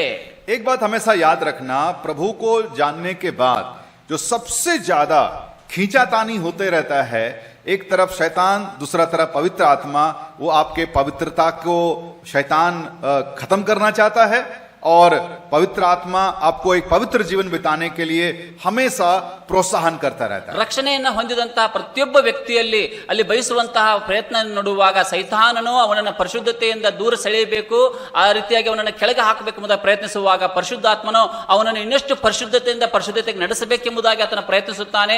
ಈ ಒಂದು ಹೋರಾಟ ಯಾವತ್ತಿಗೂ ಕೂಡ ಅದು ನಡೆಯುವಂತದ್ದೇ ಆಗಿದೆ. देखिए, आप सुबह जैसे ही उठते हैं, सुबह से लेकर के रात को सोने से पहले हमेशा एक तरफ परमेश्वर का आत्मा आपको बोलेगा, बेटा ये काम कर, सुबह हो गया, उठो, थोड़ा बाइबल पढ़ो, थोड़ा प्रार्थना में समय को बिताओ, रविवार के दिन संगति में जाओ, प्रभु का सेवकाई में भागीदारी करो, पवित्र जीवन को बिताओ. ऐसी ऐसी बातें बोल करके आपको प्रोत्साहन करेगा. ಈ ರೀತಿಯಾಗಿರುವಂತಹ ಬೆಳಗಿನ ಜಾವದಿಂದ ಎದ್ದಾಗಿನ ತಕ್ಷಣದಿಂದ ರಾತ್ರಿ ಮಲಗುವವರೆಗೆ ಪರಿಶುದ್ಧಾತ್ಮನು ಅನೇಕ ವಿಷಯಗಳ ರೂಪದಲ್ಲಿ ಅನೇಕ ರೀತಿಯಲ್ಲಿ, ಮಗನೇ ಈ ವಾಕ್ಯವನ್ನು ಓದು, ದೇವರ ಹಾಡನ್ನು ಹಾಡು, ಕರ್ತನ ಅನ್ಯೋನ್ಯತೆಯಲ್ಲಿ ಬೆಳಿ ಎಂಬುದಾಗಿ ಅನೇಕ ವಿಷಯಗಳಿಂದ ಆತನು ಪ್ರೇರೇಪಿಸುತ್ತಾನೆ. लेकिन शैतान हमेशा आपको विवश करेगा बुरा काम करने के लिए. क्या करने के लिए? आपको हमेशा मन में ये डालेगा, अरे आज प्रार्थना करना सुबह जरूरी नहीं है, क्योंकि तुम थक गया है, थोड़ा से और सो जाओ, थोड़ा बाइबल पढ़ने की जरूरत नहीं है, कल तो पढ़ा था, बाद में पढ़ लेना, फिर कोई बात नहीं है, अरे संगति में मत जाना, अरे क्या है आज सब लोग करता है, चलो तुम भी करो, कोई दिक्कत नहीं. ऐसी ऐसी बातें बोल करके हमेशा आपको पाप करने के लिए हमेशा नीचे की ओर धकेलता है. ಸೈತಾನನಾದರೂ ಅನೇಕ ಪ್ರಯತ್ನಗಳ ಮೂಲಕವಾಗಿ ನಿಮ್ಮನ್ನ ಆ ಒಂದು ಪರಿಶುದ್ಧತೆಯಲ್ಲಿ ಬೆಳೆಯದಂತೆ, ಪರಿಶುದ್ಧತೆಯಲ್ಲಿ ಮುಂದುವರಿಯದಂತೆ, ಅಂದರೆ ವಾಕ್ಯ ಓದಬೇಡ, ವಾಕ್ಯ ಓದುವ ಅವಶ್ಯಕತೆ ಇಲ್ಲ, ಪ್ರಾರ್ಥನೆ ಮಾಡಬೇಡ, ಇವತ್ತೊಂದು ದಿನ ಬಿಟ್ಟು ಬಿಡು, ಏನು ಇವತ್ತೊಂದು ದಿನ ಪ್ರಾರ್ಥನೆ ಮಾಡದೇ ಇದ್ದರೆ ಏನು ತೊಂದರೆ ಆಗುವುದಿಲ್ಲ, ಹೀಗೆ ಅಂತಹ ಚಟುವಟಿಕೆಗಳಲ್ಲಿ ನಮ್ಮನ್ನು ಮುಂದುವರಿಸುವುದಕ್ಕಾಗಿ ಆತನು ಬಯಸುತ್ತಾನೆ. एक परमेश्वर का जन हर काम करने से पहले 1 मिनट के लिए रुक करके सोचे कि क्या ये सही है, क्या परमेश्वर का आत्मा खुश होगा, या परमेश्वर के वचन के अनुसार सही है या नहीं है. ಬಹಳ ಸ್ಪಷ್ಟವಾಗಿ ಒಬ್ಬ ಕರ್ತನ ಭಕ್ತನ ಅಥವಾ ಕರ್ತನ ಜನ ಎಂದು ಹೇಳುವಾಗ ಆ ವ್ಯಕ್ತಿಯು ಒಂದು ನಿರ್ಧಾರವನ್ನು ತೆಗೆದುಕೊಳ್ಳುವಾಗ ಇದು ಕರ್ತನಿಗೆ ಮಹಿಮೆ ತರುತ್ತದಾ ಅಥವಾ ಕರ್ತನಿಗೆ ಈ ಕಾರ್ಯದಿಂದ ಮಹಿಮೆ ಆಗುವುದಿಲ್ಲವಾ ಎಂಬುದಾಗಿ ಬಹಳ ಸ್ಪಷ್ಟವಾಗಿ ಅರ್ಥ ಮಾಡಿಕೊಂಡು ಒಂದು ಹೆಜ್ಜೆಯನ್ನು ಮುಂದೆ ಇಡಬೇಕಾಗುತ್ತದೆ. दानियल और उसके दोस्त लोगों ने ऐसा ही किया. ಈ ರೀತಿಯಾಗಿ ದಾನಿಯೇಲನು ಮತ್ತು ಆತನ ಸಂಗಡಿಗರು ಕೂಡ ಇದನ್ನೇ ಮಾಡಿದರು. पहला उनको कुछ विद्या सिखाया गया, वहां का कल्चर सब कुछ सिखाया गया. ಅವರಿಗೆ ಮೊದಲನೇದಾಗಿ ಅಲ್ಲಿರುವಂತಹ ಶಾಸ್ತ್ರ ವಿಷಯಗಳ ಪಂಡಿತದ ಜ್ಞಾನವನ್ನು ತಿಳುವಳಿಕೆಯನ್ನು ಕೊಟ್ಟರು. ये लोगों ने बोला ठीक है, कोई बात नहीं, वचन के अनुसार भी ऐसा कोई दिक्कत नहीं है, कर सिखाओ, कोई दिक्कत नहीं. ಏನು ಪರವಾಗಿಲ್ಲ, ವಾಕ್ಯಕ್ಕನುಸಾರ ನೋಡುವಾಗ ಅದು ಕಲಿಯಬಹುದು, ಶಿಕ್ಷಣವನ್ನು ಪಡೆಯುವುದಕ್ಕಾಗಿ ಏನು ತೊಂದರೆ ಇಲ್ಲ. ओके, नाम को चेंज करना है, ಎರಡನೇದಾಗಿ ಹೆಸರನ್ನು ಬದಲಾಯಿಸುವಂತದ್ದು, कर दो, नाम चेंज कर दो. बाइबल में ऐसा नाम का कोई महत्व नहीं है. ಏನು ಹೆಸರು ಬದಲಾಯಿಸುವುದು, ತಾನೆ ಹೆಸರು ಬದಲಾಯಿಸಿಕೊಳ್ಳ್ರಿ, ದೇವರ ವಾಕ್ಯದಲ್ಲಿ ಹೆಸರಿಗೆ ಏನು ಮಹತ್ವ ಇಲ್ಲ, ಅಷ್ಟು ಬದಲಾಯಿಸಿಕೊಳ್ಳೋದ್ರಿಂದ ಏನು ತಪ್ಪಲ್ಲ, ಹೆಸರು ಬದಲಾಯಿಸಿಕೊಳ್ಳಬಹುದು. नाम से भी ज्यादा परमेश्वर हमारे जीवन से संबंधित रखता है. ನಮ್ಮ ಹೆಸರಿಗಿಂತ ನಮ್ಮ ಕರ್ತನು ನಮ್ಮ ಜೀವಿತದೊಟ್ಟಿಗೆ ಸಂಬಂಧವನ್ನು ಹೊಂದಿದ್ದಾನೆ. किसी किसी का नाम तो बहुत बढ़िया रहता है, लेकिन उसका जीवन पूरा खराब रहता है. ಎಷ್ಟೆಷ್ಟು ಜನರು ನೋಡುವಾಗ ಅವರ ಜೀವಿತದಲ್ಲಿರುವಂತಹ ಅವರ ಹೆಸರುಗಳು ಬಹಳ ದೊಡ್ಡದಾದಂತಹ ಹೆಸರು ಇಟ್ಟುಕೊಂಡಿರ್ತಾರೆ, ಆದರೆ ಜೀವನ ಶೈಲಿ ತುಂಬಾ ಕೆಟ್ಟದಾದಂತಹ ಜೀವನ ಶೈಲಿಯನ್ನು ಜೀವಿಸುತ್ತಾರೆ. लेकिन जो मोस्ट इंपॉर्टेंट वो है ಬಹಳ ಪ್ರಮುಖವಾಗಿರುವಂತಹ ವಿಷಯವೇನೆಂದರೆ कि हमारे पवित्रता के ऊपर में किसी रीति से शैतान अगर हमें गिराने की कोशिश करता है, हमें कभी मौका नहीं देना है। ಯಾವುದೇ ಒಂದು ವಿಧಾನದ ರೂಪದಲ್ಲಿಯೂ ಕೂಡ ಸೈತಾನನು ನಮ್ಮ ಪರಿಶುದ್ಧತೆಯ ಜೀವಿತವನ್ನ ಹಾಳು ಮಾಡುವುದಕ್ಕಾಗಿ ಪ್ರಯತ್ನಿಸುತ್ತಾನೋ ಅಂತ ವಿಷಯಗಳಿಗೆ ನಾವು ಒಳಗಾಗಬಾರದು. लेकिन यहां पर आप बोलिए कि दानियल और उसके दोस्त लोगों को बोला गया भोजन खाओ और दाख मधु पियो, इसमें क्या गलत है भाई? ಅಯ್ಯೋ, ಇಲ್ಲಿ ಏನು ಹೇಳಲ್ಪಟ್ಟಿದೆ? ದಾನಿಯೇಲನಿಗೆ ಅರೆ ಸರಿ, ಊಟ ಮಾಡು, ಪಾನಗಳನ್ನು ತೆಗೆದುಕೊಳ್ಳು, ಇಂತಹ ವಿಷಯಗಳಲ್ಲಿ ಏನು ತಪ್ಪಾಗಿ ಕಂಡು ಬರುತ್ತದೆ?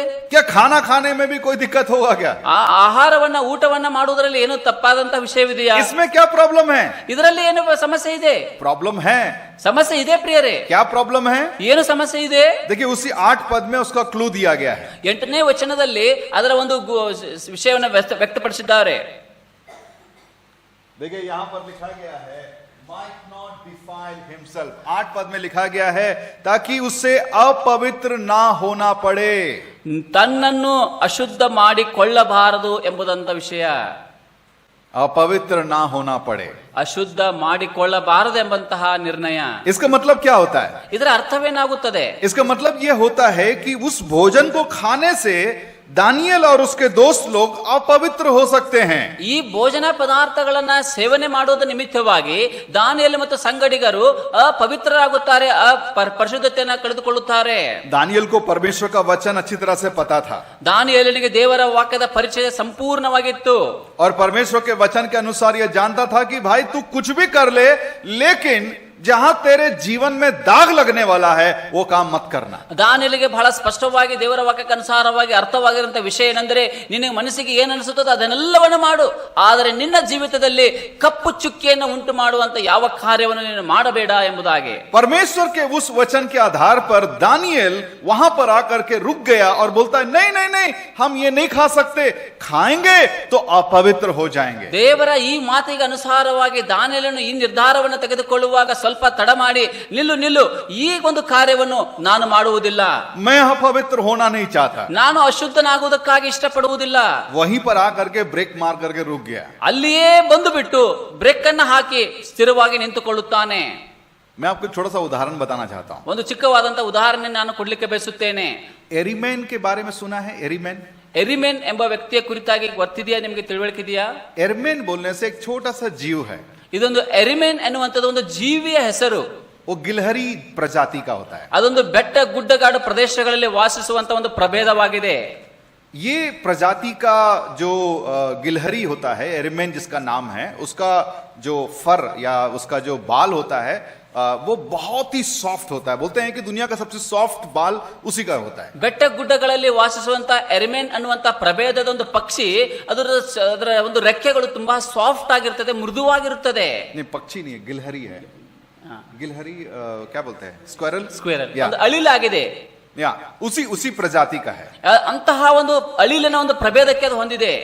इसका जो बाल का कोट बनता है, कोट, ಈ ಅದರ ಒಂದು ಚರ್ಮದಿಂದ ಅದರ ಕೂದಲುಗಳ ಸಹಾಯದಿಂದ ಒಂದು ಕೋಟ್ ಅನ್ನ ಹೊಲಿಯುತ್ತಾರೆ. और एक कोट का कीमत पता है कितना है? ಆ ಒಂದು ಅಂತಹ ಒಂದು ಕೋಟಿನ ಬೆಲೆ ನಿಮ್ಗೆ ಗೊತ್ತಿದೆಯಾ? 3 से 4 करोड़ रुपया। 3 ರಿಂದ 4 ಕೋಟಿಗಳಷ್ಟು. एरमेन जीव का बना हुआ, उसके बाल का बना हुआ एक कोट का कीमत 3 से 4 करोड़ रुपया। ಎರ್ಮೇನ್ ಎಂಬಂತ ಪ್ರಭೇದದ ಅಳಿಲಿನ ಒಂದು ಚರ್ಮದ ಸಹಾಯದಿಂದ ಬಣ್ಣಪಟ್ಟಂತಹ ಕೋಟಿನ ಬೆಲೆ, 1 ಕೋಟಿನ ಬೆಲೆ 3 ರಿಂದ 4 ಕೋಟಿ ರೂಪಾಯಿ. क्योंकि एक कोट को बनाने के लिए लगभग 400 एरमेन को मारा जाना पड़ेगा। ಒಂದು ಕೋಟನ್ನ ಸಿದ್ಧಪಡುವುದಕ್ಕಾಗಿ ಸರಿಸುಮಾರು 400 ಅಳಿಲುಗಳನ್ನ ಸಾಯಿಸಬೇಕಾಗುತ್ತದೆ. आप बोलेंगे उसमें क्या बड़ा बात है भाई? ಅಯ್ಯೋ, ಅದರಲ್ಲಿ ಏನು ದೊಡ್ಡ ಮಾತಿದೆ ಸಹೋದರ ಎಂಬುದಾಗಿ ನೀವು ಹೇಳಬಹುದು. सबसे इंपॉर्टेंट बात सुनिएगा, ಬಹಳ ಪ್ರಮುಖವಾದಂತಹ ಮಾತನ್ನ ಕೇಳಿಸಿಕೊಳ್ಳಿರಿ. एरीमेन को पकड़ना मुश्किल ही नहीं, असंभव है। ಈ ಎರಿಮೇನ್ ಪ್ರಭೇದವನ್ನ ಹಿಡಿಯುವಂತದ್ದು ಬಹಳ ಕಠಿಣವಾದಂತಹ ಕಾರ್ಯವಾಗಿದೆ. एक एरीमेन को पकड़ने में पूरा कई दिन लग जाता है। ಒಂದೇ ಒಂದು ಎರಿಮೇನ್ ಅನ್ನ ಹಿಡಿಯುವುದಕ್ಕಾಗಿ ಪೂರ್ಣ ಒಂದು ದಿವಸವೂ ಕೂಡ ಸಾಕಾಗುವುದಿಲ್ಲ. अब 400 एरीमेन को पकड़ करके कोट बनाएगा तो बनेगा ना भाई, उसका तो कीमत लगेगा ही उतना। ಇಂತಹ 400 ಎರಿಮೇನ್ಗಳನ್ನ ಹಿಡಿದುಕೊಂಡು ಅದರಿಂದ ಕೋಟ್ ಅನ್ನ ತಯಾರಿಸುವಂತದ್ದು ಎಷ್ಟು ಕಷ್ಟಕರವಾದಂತಹ ಕೆಲಸ ಇದಾಗಿದೆ. लेकिन जो इसके पकड़ने वाले, उन लोगों ने इसके ऊपर में रिसर्च किया। ಈ ಈ ರೀತಿಯಾಗಿ ಇವುಗಳನ್ನ ಹಿಡಿಯುವಂತಹ ಜನ ಇದರ ಕುರಿತಾಗಿ ಸ್ವಲ್ಪ ಸಂಶೋಧನೆಯನ್ನ ಮಾಡುತ್ತಾರೆ. कि एरीमेन को क्या अच्छा लगता है क्या अच्छा नहीं लगता है, ಈ ಎರೆಮೇನಿಗೆ ಯಾವುದು ಇಷ್ಟವಾಗುತ್ತದೆ ಯಾವುದು ಇಷ್ಟವಾಗುವುದಿಲ್ಲ ಎಂಬುದಾಗಿ, और उसी के अनुसार वो एरीमेन को पकड़ेंगे. ಈ ರೀತಿಯಾದಂತಹ ಆಧಾರದ ಮೇಲೆಯೇ ಅವರು ಎರಿಮೇನನ್ನ ಹಿಡಿಯಬೇಕು ಎಂಬುದಾಗಿ ಪ್ರಯತ್ನಿಸುತ್ತಾರೆ. एरीमेन को चेरी बहुत पसंद है, चेरी. ಎರಿಮೇನ್ ಈ ಪ್ರಭೇದಕ್ಕೆ ಚೆರಿ ಹಣ್ಣು ತುಂಬಾ ಇಷ್ಟವಾಗುತ್ತದೆ. एरीमेन रहता ही बहुत कम है, वो कुछ साउथ अमेरिका के कुछ इलाके में है. ಎರಿಮೇನ್ ಇರುವಂತದ್ದೇ ಸ್ವಲ್ಪ ಭಾಗದಲ್ಲಿ ಮಾತ್ರ, ಅದು ಸೌತ್ ಅಮೆರಿಕಾ ಭಾಗಗಳಲ್ಲಿ ಹೆಚ್ಚಾಗಿ ಕಂಡು ಬರುವಂತದ್ದಾಗಿದೆ. जंगल के कहीं कहीं कोने में कहीं कहीं पर रहते हैं. ಆ ಒಂದು ಬೆಟ್ಟದ ಅರಣ್ಯ ಪ್ರದೇಶಗಳ ಒಳಭಾಗದಲ್ಲಿ ಅದು ಎಲ್ಲೆಲ್ಲೋ ಇರುತ್ತದೆ.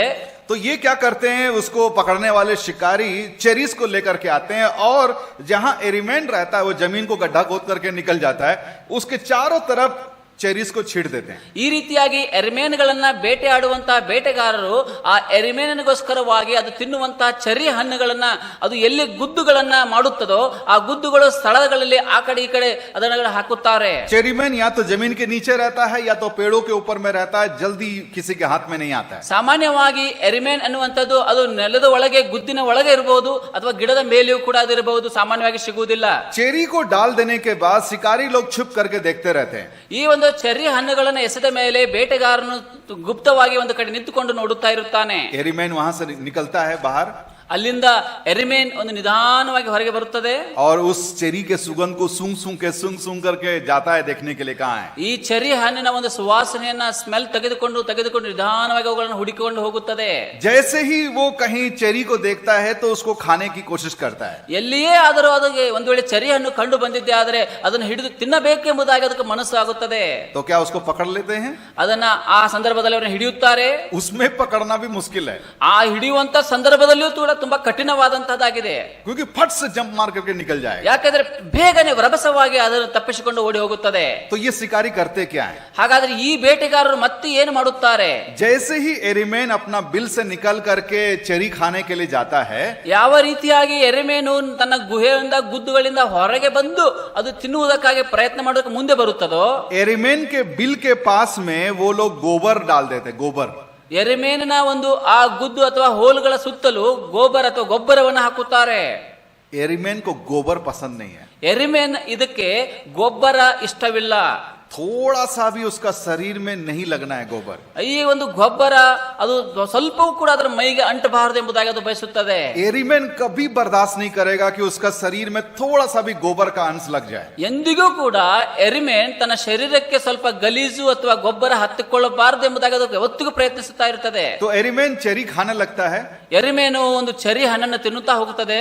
शिकारी उसको पकड़ने के लिए जैसे ही आगे आता है, ಯಾವಾಗ ಬೇಟೆಗಾರನ ಅವುಗಳನ್ನು ಹಿಡಿಯುವುದಕ್ಕಾಗಿ ಮುಂದೆ ಬರುತ್ತಾನೋ एरीमेन भागता है ಎರಿಮೇನು ಓಡಿ ಹೋಗುತ್ತದೆ. और भाग करके अपने बिल के पास जाता है.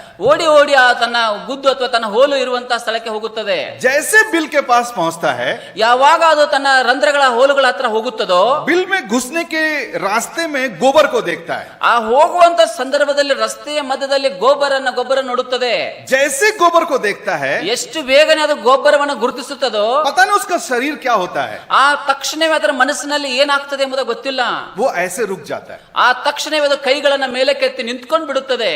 लिटरली ಅಕ್ಷರಶಃ ಹೀಗೆ ನಿಂತುಕೊಳ್ಳುತ್ತದೆ. ऐसे रुक जाता, दोनों हाथों को ऊपर करके, ಎರಡು ಕೈಗಳನ್ನ ಮೇಲಕ್ಕೆತ್ತಿ ಒಂದೇ ಕ್ಷಣ ಹಾಗೆ ನಿಂತುಕೊಳ್ಳುತ್ತದೆ. और उसका हाथ पैर ऐसे कांपने लगता है. ಆಗ ಕೈಗಳು ಎರಡೂ ನಡುಗುತ್ತಾ ಇರುತ್ತವೆ. और वो ना आगे बढ़ता है ना पीछे बढ़ता है, ಮುಂದಕ್ಕೂ ಹೋಗುವುದಿಲ್ಲ ಹಿಂದಕ್ಕೂ ಹೋಗುವುದಿಲ್ಲ, वहां पर रुक जाता है. ಅಲ್ಲಿ ನಿಂತುಕೊಳ್ಳುತ್ತವೆ. तब शिकारी आकर के उसको पकड़ लेता ಆಗ ಬೇಟೆಗಾರನ ಬಂದು ಅವುಗಳನ್ನ ಹಿಡಿದುಕೊಳ್ಳುತ್ತಾನೆ. है. और बोलते हैं कि एरीमेन वहां पर ऐसे ऐसे करते करते उसकी आंख से आंसू बहते रहते. ಈ ರೀತಿಯಾಗಿ ಹೆದರ್ಕೊಂಡು ನಿಂತುಕೊಂಡಿರುವ ಸಂದರ್ಭದಲ್ಲಿ ಅದರ ಕಣ್ಣಿನಿಂದ ಕಣ್ಣೀರು ಹರಿಯುತ್ತಾ ಇರುತ್ತದೆ. क्यों? ಯಾಕೆ? बिल में तो घुस सकता था. ಆ ಒಂದು ಗುದ್ದುಗಳಲ್ಲಿ ಹೋಗಬಹುದಾಗಿತ್ತು. हम अगर एरीमेन को पूछेंगे भाई थोड़ा बहुत गोबर लग भी जाए तो तू अपना जान तो बचा लेता. ಆ ಎರಿಮೇನಿಗೆ ನಾವು ಹೇಳಬಹುದು, ಅಯ್ಯೋ ಸ್ವಲ್ಪ ಗೊಬ್ಬರ ಹತ್ತಿದ್ರೆ ಏನು ಪರವಾಗಿಲ್ಲ, ಅರೆ ಜೀವ ಉಳಿತಿತ್ತಲ್ಲ, बिल में घुस जाना चाहिए था ना, ಹೋಗಬಹುದಾಗಿತ್ತಲ್ಲ ಗುದ್ದುಗಳಲ್ಲಿ, बाद में जाकर के धो लेता. ಆಮೇಲೆ ಹೋಗಿ ತೊಳ್ಕೊಳ್ಬಹುದಾಗಿತ್ತಲ್ಲ. एरीमेन बोलेगा ಎರಿಮೇನ್ ಹೇಳುತ್ತದೆ, मैं मर जाऊंगा ನಾನು ಸತ್ತು ಹೋಗುತ್ತೇನೆ, लेकिन मेरे शरीर में गोबर का एक छोटा सा अंश भी नहीं लगने दूंगा. ನನ್ನ ಶರೀರದ ಮೇಲೆ ಗೊಬ್ಬರದ ಒಂದು ಚಿಕ್ಕ ಅಂಶವೂ ಕೂಡ ಹತ್ತಿಕೊಳ್ಳಬಾರದು. दानियल ने भी बिल्कुल ऐसे ही किया। ದಾನಿಯೇಲನು ಕೂಡ ಹೀಗೆಯೇ ಮಾಡಿದನು. हम मर जाएंगे ನಾವು ಸತ್ತು ಹೋಗುತ್ತೇವೆ, लेकिन राजा का भोजन नहीं खाएंगे, ಆದರೆ ರಾಜನ ಆಹಾರ ಪದಾರ್ಥಗಳನ್ನು ಸೇವಿಸುವುದಿಲ್ಲ. अपने आप को अपवित्र नहीं होने देंगे। ನಮ್ಮನ್ನು ನಾವು ಅಶುದ್ಧ ಮಾಡಿಕೊಳ್ಳಲಾರೆವು. मेरे जवान भाई बहनों, ನನ್ನ ಪ್ರಿಯ ಯೌವನಸ್ಥ ಸಹೋದರ ಸಹೋದರಿಯರೇ, आज शैतान आपको बुराई करने के लिए, पाप करने के लिए, आपको जीवन को अपवित्र करने के लिए लाखों कोशिश करेगा। ಸೈತಾನನು ನಿಮ್ಮ ಜೀವಿತದಲ್ಲಿ ಕೆಟ್ಟ ಕೆಲಸಗಳನ್ನು ಮಾಡುವಂತೆಯೂ ಪಾಪವನ್ನು ಮಾಡುವಂತೆಯೂ ಅನೇಕವಾದಂತಹ ಪ್ರಯತ್ನಗಳನ್ನು ಮಾಡುತ್ತಾನೇ ಇದ್ದಾನೆ. लेकिन जीवन में हमेशा उस एरिमेन को याद रखना। ಆದರೆ ಜೀವಿತದಲ್ಲಿ ಯಾವತ್ತಿಗೂ ಕೂಡ ಎರಿಮೇನನ್ನು ನಾವು ಉದಾಹರಣೆಯಾಗಿ ಇಟ್ಟುಕೊಳ್ಳಿರಿ. एक छोटा सा जीव है, ಅದು ಚಿಕ್ಕದಾದಂತಹ ಜೀವಿ, लेकिन वो कहता है मैं मर जाऊंगा, लेकिन मैं अपने आप को अपवित्र होने नहीं दूंगा। ನಾನು ಸತ್ತು ಹೋಗುತ್ತೇನೆ ವಿನಃ ಈ ಒಂದು ನನ್ನ ಶರೀರವನ್ನು ನಾನು ಹೊಲಸು ಮಾಡಿಕೊಳ್ಳುವುದಿಲ್ಲ. यदि हम में से हर एक ऐसा निर्णय लेते हैं ना, ಈ ರೀತಿಯಾಗಿ ನಮ್ಮಲ್ಲಿರುವಂತವರು ಯಾರಾದರೂ ನಿರ್ಧಾರ ತೆಗೆದುಕೊಳ್ಳುವಾಗ, शैतान को हरा सकते हैं। ಮಾಡುವಾಗ ಇಂತಹ ನಿರ್ಧಾರಗಳನ್ನು ತೆಗೆದುಕೊಳ್ಳುವುದರಿಂದಲೇ ನಾವು ಸೈತಾನನನ್ನು ಸೋಲಿಸಲಿಕ್ಕೆ ಸಾಧ್ಯ. जवान भाई बहन, ಯೌವನಸ್ಥ ಸಹೋದರ ಸಹೋದರಿಯರೇ, परमेश्वर चाहता है कि आप शुद्ध और पवित्र जीवन को जिए, ಕರ್ತನು ಬಯಸುತ್ತಾನೆ ನೀವು ಶುದ್ಧವಾದ ಪರಿಶುದ್ಧ ಜೀವಿತವನ್ನು ಜೀವಿಸಬೇಕೆಂಬುದಾಗಿ, ताकि परमेश्वर आपके जीवन में अपने योजनाओं को पूरा करे। ಆತನ ಕರ್ತನ ಚಿತ್ತ ಯೋಜನೆಗಳು ನಿಮ್ಮ ಜೀವಿತಗಳಲ್ಲಿ ನೆರವೇರಲಿ. परमेश्वर आपके जीवन को अपवित्र व्यक्ति को इस्तेमाल नहीं कर सकता। ದೇವರು ತನ್ನ ಕಾರ್ಯಗಳಲ್ಲಿ, ಸೇವಾ ಕಾರ್ಯಗಳಲ್ಲಿ ಅಪರಿಶುದ್ಧವಾದಂತ ವ್ಯಕ್ತಿಗಳನ್ನು ಉಪಯೋಗಿಸುವುದಿಲ್ಲ. परमेश्वर की योजना परमेश्वर उसी के जीवन में पूरा कर पाता है जो अपने आप को पवित्र बना करके रखते हैं। ಕರ್ತನ ಯೋಜನೆಗಳು, ಕರ್ತನ ಕಾರ್ಯಗಳು ಯಾರು ಪರಿಶುದ್ಧವಾಗಿ ಜೀವಿಸುತ್ತಾರೋ ಅಂತವರ ಜೀವಿತಗಳಲ್ಲಿ ಮಾತ್ರ ಅವು ನೆರವೇರಲಿಕ್ಕೆ ಸಾಧ್ಯ. परमेश्वर का वचन आपको दिन प्रतिदिन गाइड करता है मेरे प्यारों। ದೇವರ ವಾಕ್ಯ ನಿಮ್ಮ ಪ್ರತಿನಿತ್ಯವೂ ಕೂಡ ನಿಮಗೆ ಸಹಾಯ ಮಾಡುತ್ತದೆ ನಿಮ್ಮ ಹೆಜ್ಜೆ ನಿರ್ಧಾರಗಳನ್ನು ತೆಗೆದುಕೊಳ್ಳುವುದರಲ್ಲಿ. कि आपका निर्णय कैसा होना चाहिए। ನಿಮ್ಮ ನಿರ್ಣಯಗಳು ಹೇಗೆ ಇರಬೇಕು. आपको पता है दानियल ने क्या किया? ನಿಮಗೆ ಗೊತ್ತಾ ದಾನಿಯೇಲನು ಏನು ಮಾಡಿದನೋ? दानियल ने राजा की बात को सुनने के बाद, अच्छा एक मिनट रुकिए ना, बैक चाहिएगा। राजा की बात को सुनने के बाद उसने परमेश्वर के वचन के साथ उसकी तुलना किया। ಯಾವಾಗ ದಾನಿಯೇಲನ ಈ ಮಾತನ್ನು ಕೇಳಿಸಿಕೊಂಡನೋ ಅದಕ್ಕೆ ಆ ಮಾತನ್ನು ದೇವರ ವಾಕ್ಯಕ್ಕನುಸಾರವಾಗಿ ಹೋಲಿಕೆ ಮಾಡಿ ನೋಡಿದನೋ. नीचे में मैं जो 4 पॉइंट दिया हूं, ये पद बताता है कि किस आधार पर दानियल और उसके मित्रों ने उस भोजन को खाने से मना किया। ಈ 4 ಕೆಳಗೆ ಅಂಶಗಳು ಕೊಡಲ್ಪಟ್ಟಿದೆ. 4 ಅಂಶಗಳು ಯಾವ ರೀತಿಯಾಗಿ ದಾನಿಯೇಲನು ರಾಜನ ಭೋಜನ ಪದಾರ್ಥಗಳನ್ನು ಸ್ವೀಕರಿಸುವುದಕ್ಕೆ ಇಷ್ಟಪಡಲಿಲ್ಲ ಎಂಬುದಕ್ಕಾಗಿ ಕಾರಣಗಳು ಕೊಡಲ್ಪಟ್ಟಿದೆ. पहला कारण, ಮೊದಲನೆಯ ಕಾರಣ, उनके भोजन में सुअर का मीट होता था, जो परमेश्वर का वचन लय व्यवस्था 11 और उसके 7 के अनुसार गलत है। ದೇವರ ವಾಕ್ಯ ಯಾಜಕನ ಕಾಂಡ 7ನೇ ಅಧ್ಯಾಯ 11ನೇ ವಚನಕ್ಕೆ ಅನುಸಾರವಾಗಿ ನೋಡುವಾಗ ಅವರ ರಾಜನ ಭೋಜನ ಪದಾರ್ಥಗಳಲ್ಲಿ ಹಂದಿಯ ಮಾಂಸ ಇತ್ತು, ಅದು ಬಳಸಬಾರದು, ಅದು ಅಶುದ್ಧ ಎಂಬುದಾಗಿ ಅಲ್ಲಿ ಪದವನ್ನು ನಾವು ನೋಡುತ್ತೇವೆ. यहूदी लोगों को मना किया गया था कि सुअर का मीट नहीं खाना है। ಈ ರೀತಿಯಾದಂತಹ ಹಂದಿಯ ಮಾಂಸವನ್ನು ತಿನ್ನಬಾರದು ಎಂಬುದಾಗಿ ಯಹೂದ್ಯರಿಗೆ ಸ್ಪಷ್ಟವಾಗಿ ನಿಯಂತ್ರಿಸಿತ್ತು. दानियल और उसके दोस्त लोगों को इस बात की जानकारी थी। ಈ ವಾಕ್ಯ ದಾನಿಯೇಲನಿಗೆ ಮತ್ತು ಆತನ ಸಂಗಡಿಗೆ ಬಹಳ ಸ್ಪಷ್ಟವಾಗಿ ಅರ್ಥವಾಗಿತ್ತು, ತಿಳಿದಿತ್ತು. दूसरा चीज, ಎರಡನೆಯದಾಗಿರುವಂತದ್ದು, उनके जितने भी मांस होते थे उसमें खून भी होता था। ಅವರ ಯಾವುದೇ ಒಂದು ಆಹಾರ ಭೋಜನ ಪದಾರ್ಥಗಳಲ್ಲಿ ಹೆಚ್ಚಾಗಿ ಮಾಂಸವಿರುತ್ತಿತ್ತು, ಆ ಮಾಂಸದ ಆಹಾರದಲ್ಲಿ ರಕ್ತವು ಹೆಚ್ಚಾಗಿರುತ್ತಿತ್ತು. ले व्यवस्था उसका 17 अध्याय 10 से लेकर के 14 में बताया गया है कि ऐसा नहीं करना, ऐसा नहीं खाना है। ಯಾಜಕನ ಕಾಂಡ 17ನೇ ಅಧ್ಯಾಯದ 10 ರಿಂದ 14ನೇ ವಚನವರೆಗೆ ನಾವು ಓದುವಾಗ ರಕ್ತ ಭರಿತವಾದಂತಹ ಆಹಾರವನ್ನು ಸೇವಿಸಬಾರದು. तीसरा कारण, ಮೂರನೆಯ ಕಾರಣ, जो भी भोजन वो खाते थे, खाने से पहले वो अपने ईश्वर को, अपने देवताओं को वो चढ़ाते थे। ಅವರು ಯಾವುದೇ ಆಹಾರವನ್ನ ಸೇವಿಸಲಿ, ಆ ಸೇವಿಸುವುದಕ್ಕಿಂತ ಮುಂಚಿತವಾಗಿ ಆ ಆಹಾರವನ್ನು ಕರ್ತನಿಗೆ ಸಮರ್ಪಿಸುತ್ತಾ ಇದ್ದರು. हमें मालूम है कि पुराने नियम में जो पहली आज्ञा थी कि किसी मूर्त को ना मानना है, ना झुकना है, ना उससे चढ़ाई हुई कोई चीजों को खाना है। ಈ ರೀತಿಯಾಗಿ ನಮಗೆ ಹಳೆ ಒಡಂಬಡಿಕೆಯಿಂದ ಕೂಡ ಚರ್ಚಿತವಾದಂತಹ ವಿಷಯ, ಯಾವುದೇ ಮೂರ್ತಿಯನ್ನು ಮಾಡಿಕೊಳ್ಳಬಾರದು, ಮೂರ್ತಿಗೆ ಅಡ್ಡ ಬೀಳಬಾರದು ಮತ್ತು ಅವುಗಳನ್ನು ಆರಾಧಿಸಲಬಾರದು ಎಂಬುದಾಗಿ. और चौथा कारण, 4ನೇ ಕಾರಣ, जो राजा का जो दाख मधु होता था उसमें अल्कोहल होता था। ರಾಜನ ಒಂದು ಪಾನ ಏನಿರುತ್ತಾ ಇತ್ತು, ಆ ಪಾನದಲ್ಲಿ ಆಲ್ಕೋಹಾಲ್ ಮದ್ಯ ಇರುತ್ತಾ ಇತ್ತು. मेरे प्यारों, ये सारी बातों को दानियल ने परमेश्वर के वचन के साथ में तुलना करके देखा। ಈ ಎಲ್ಲಾ ವಿಷಯಗಳನ್ನ ದಾನಿಯೇಲನು ದೇವರ ವಾಕ್ಯಕ್ಕನುಸಾರವಾಗಿ ಹೋಲಿಕೆ ಮಾಡಿ ಯೋಗ್ಯವಾದ ನಿರ್ಧಾರ ತೆಗೆದುಕೊಳ್ಳುತ್ತಾನೆ. परमेश्वर के वचन को एक तरफ रख करके उसके अनुसार उसने निर्णय लिया और पाया कि वचन के अनुसार सही नहीं है कि हम राजा का भोजन खाएं। ದೇವರ ವಾಕ್ಯವನ್ನ ಆಧಾರವಾಗಿಟ್ಟುಕೊಂಡೆ ಈ ವಿಷಯಗಳನ್ನ ಆತನ ಹೋಲಿಕೆ ಮಾಡಿಕೊಂಡು ಒಂದು ಯೋಗ್ಯವಾದ ನಿರ್ಧಾರವನ್ನು ತೆಗೆದುಕೊಳ್ಳುತ್ತಾನೆ. ನಾನು ರಾಜನ ಭೋಜನ ಪದಾರ್ಥಗಳನ್ನ ಪಾನಗಳನ್ನ ಸೇವನೆ ಮಾಡುವುದಿಲ್ಲ. मेरे प्यारों, ये लोग अपने घर से दूर हैं, ಇವರು ತಮ್ಮ ಕುಟುಂಬಗಳಿಂದ ತಮ್ಮ ಮನೆಯಿಂದ ದೂರವಾಗಿದ್ದಾರೆ ಪ್ರಿಯರೇ. अपने जो कलिसिया या अपने संगति से दूर हैं, प्रभु के लोगों से दूर हैं। ದೇವ ಜನರು ಸಭೆ ಅವರಿದ್ದ ಅನ್ಯೋನ್ಯತೆಯಿಂದ ದೂರವಾಗಿದ್ದಾರೆ ಪ್ರಿಯರೇ. अगर ये लोग छोटा मोटा कुछ गलती करते भी है ना, किसी को पता भी नहीं चलता। ಒಂದು ವೇಳೆ ಚಿಕ್ಕ ಪುಟ್ಟದಾದಂತ ತಪ್ಪುಗಳನ್ನ ಮಾಡಿದ್ದಾದರೂ ಕೂಡ ಯಾರಿಗೂ ಗೊತ್ತಾಗ್ತಾ ಇರಲಿಲ್ಲ. लेकिन इनको पता था ಆದರೆ ಇವರಿಗೆ ಗೊತ್ತಿತ್ತು कि परमेश्वर के प्रति जो विश्वास योग्यता है ना, जब आप अकेले हैं तब उसका पता चलता है। ನಿಮ್ಮ ವೈಯಕ್ತಿಕ ಕರ್ತನೊಟ್ಟಿಗಿನ ಸಂಬಂಧ ಅಥವಾ ನಂಬಿಕೆಯ ಸ್ಥಿರತೆಯನ್ನು ನೋಡುವಾಗ ನೀವು ಒಂಟಿಯಾಗಿ ಯಾವಾಗ ಇರುತ್ತೀರೋ ಅವಾಗ ಮಾತ್ರವೇ ಅದು ಕಂಡು ಬರುವಂತದ್ದಾಗಿದೆ. जब आपको देखने वाला कोई नहीं है, ಯಾವಾಗ ನಿಮ್ಮನ್ನು ನೋಡುವಂತವರು ಯಾರು ಸುತ್ತಲೂ ಇಲ್ಲ ಎಂದಾಗ, कोई आपको टोक नहीं रहा है, ಯಾರು ನಿಮ್ಮನ್ನು ಚುಚ್ಚುತ್ತಾ ಇಲ್ಲ, ಗಮನಿಸುತ್ತಾ ಇಲ್ಲ, कोई आपको कुछ नहीं बोलने वाला है, ನಿಮ್ಮ ವಿರುದ್ಧವಾಗಿ ಮಾತನಾಡುವಂತವ್ರು ಯಾರು ಇಲ್ಲ, आप अकेले हैं, ನೀವು ಒಬ್ಬರೇ ಇದ್ದೀರಾ, उस समय आपकी विश्वास योग्यता का पता चलता है। ಆ ಸಂದರ್ಭದಲ್ಲಿ ನಿಮ್ಮ ವಿಶ್ವಾಸಿಕವಾದ ನಂಬಿಕೆಯ ಜೀವಿತದ ಕುರಿತಾಗಿ ಸ್ಪಷ್ಟವಾಗುತ್ತದೆ. आप कितने विश्वास योग्य हैं, ನೀವು ಎಷ್ಟು ನಂಬಿಗಸ್ತರಾಗಿದ್ದೀರಿ ಎಂಬುದಾಗಿ. दुनिया के लोग क्या कर रहे हैं उससे कोई मतलब नहीं, ಲೋಕದ ಜನರು ಏನು ಮಾಡ್ತಾ ಇದ್ದಾರೆ ಅದರ ಸುತ್ತ ನಮಗೆ ಅವಶ್ಯಕತೆ ಇಲ್ಲ. मेरे दोस्त लोग, मेरे सहेली क्या कर रही है उससे कोई मतलब नहीं, ನನ್ನ ಗೆಳೆಯರು ಗೆಳತಿಯರು ಏನ್ ಮಾಡ್ತಾ ಇದ್ದಾರೆ ಅದರ ಅವಶ್ಯಕತೆ ನಮಗಿಲ್ಲ.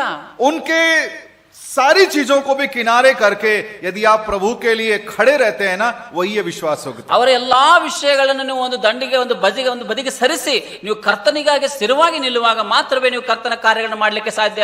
देखिए, दानियल, शद्रक, मेशक, अबेदनगो के पास में ना 1000 कारण था कि वो भोजन को खा सकते थे। ದಾನಿಯೇಲ್, ಶದ್ರಕ್, ಅಬೇದ್ನೆಗೋ ನೋಡುವಾಗ ಅವರಲ್ಲಿ ಸಾವಿರಾರು ಕಾರಣಗಳಿದ್ದವು ಈ ಆಹಾರ ಪದಾರ್ಥಗಳನ್ನು ತಿನ್ನಬಹುದಾಗಿತ್ತು. एक कारण था कि नहीं खाना है, ಆದ್ರೆ ಒಂದೇ ಒಂದು ಕಾರಣವಿತ್ತು, ಇದನ್ನು ತಿನ್ನಬಾರದು ಎನ್ನುವುದಕ್ಕಾಗಿ. दानियल, शद्रक, मेशक, अबेदनगो ने उस 1000 कारण का परवाह नहीं किया, एक कारण जो बोला नहीं खाना है उसी को पकड़ा। ದಾನಿಯೇಲ್, ಶದ್ರಕ್, ಮೆಷಕ್, ಅಬೇದ್ನೆಗೋ ಅವರು ಈ ಸಾವಿರಾರು ಕಾರಣಗಳನ್ನ ಅವರು ಗಮನಿಸಲಿಲ್ಲ. ಅವರ ಒಂದೇ ಒಂದು ಕಾರಣ, ಅದನ್ನ ನಾವು ತಿನ್ನಬಾರದು ಎಂಬ ಕಾರಣವನ್ನು ಹಿಡಿದುಕೊಂಡು ಅವರು ತಿನ್ನಲಿಲ್ಲ.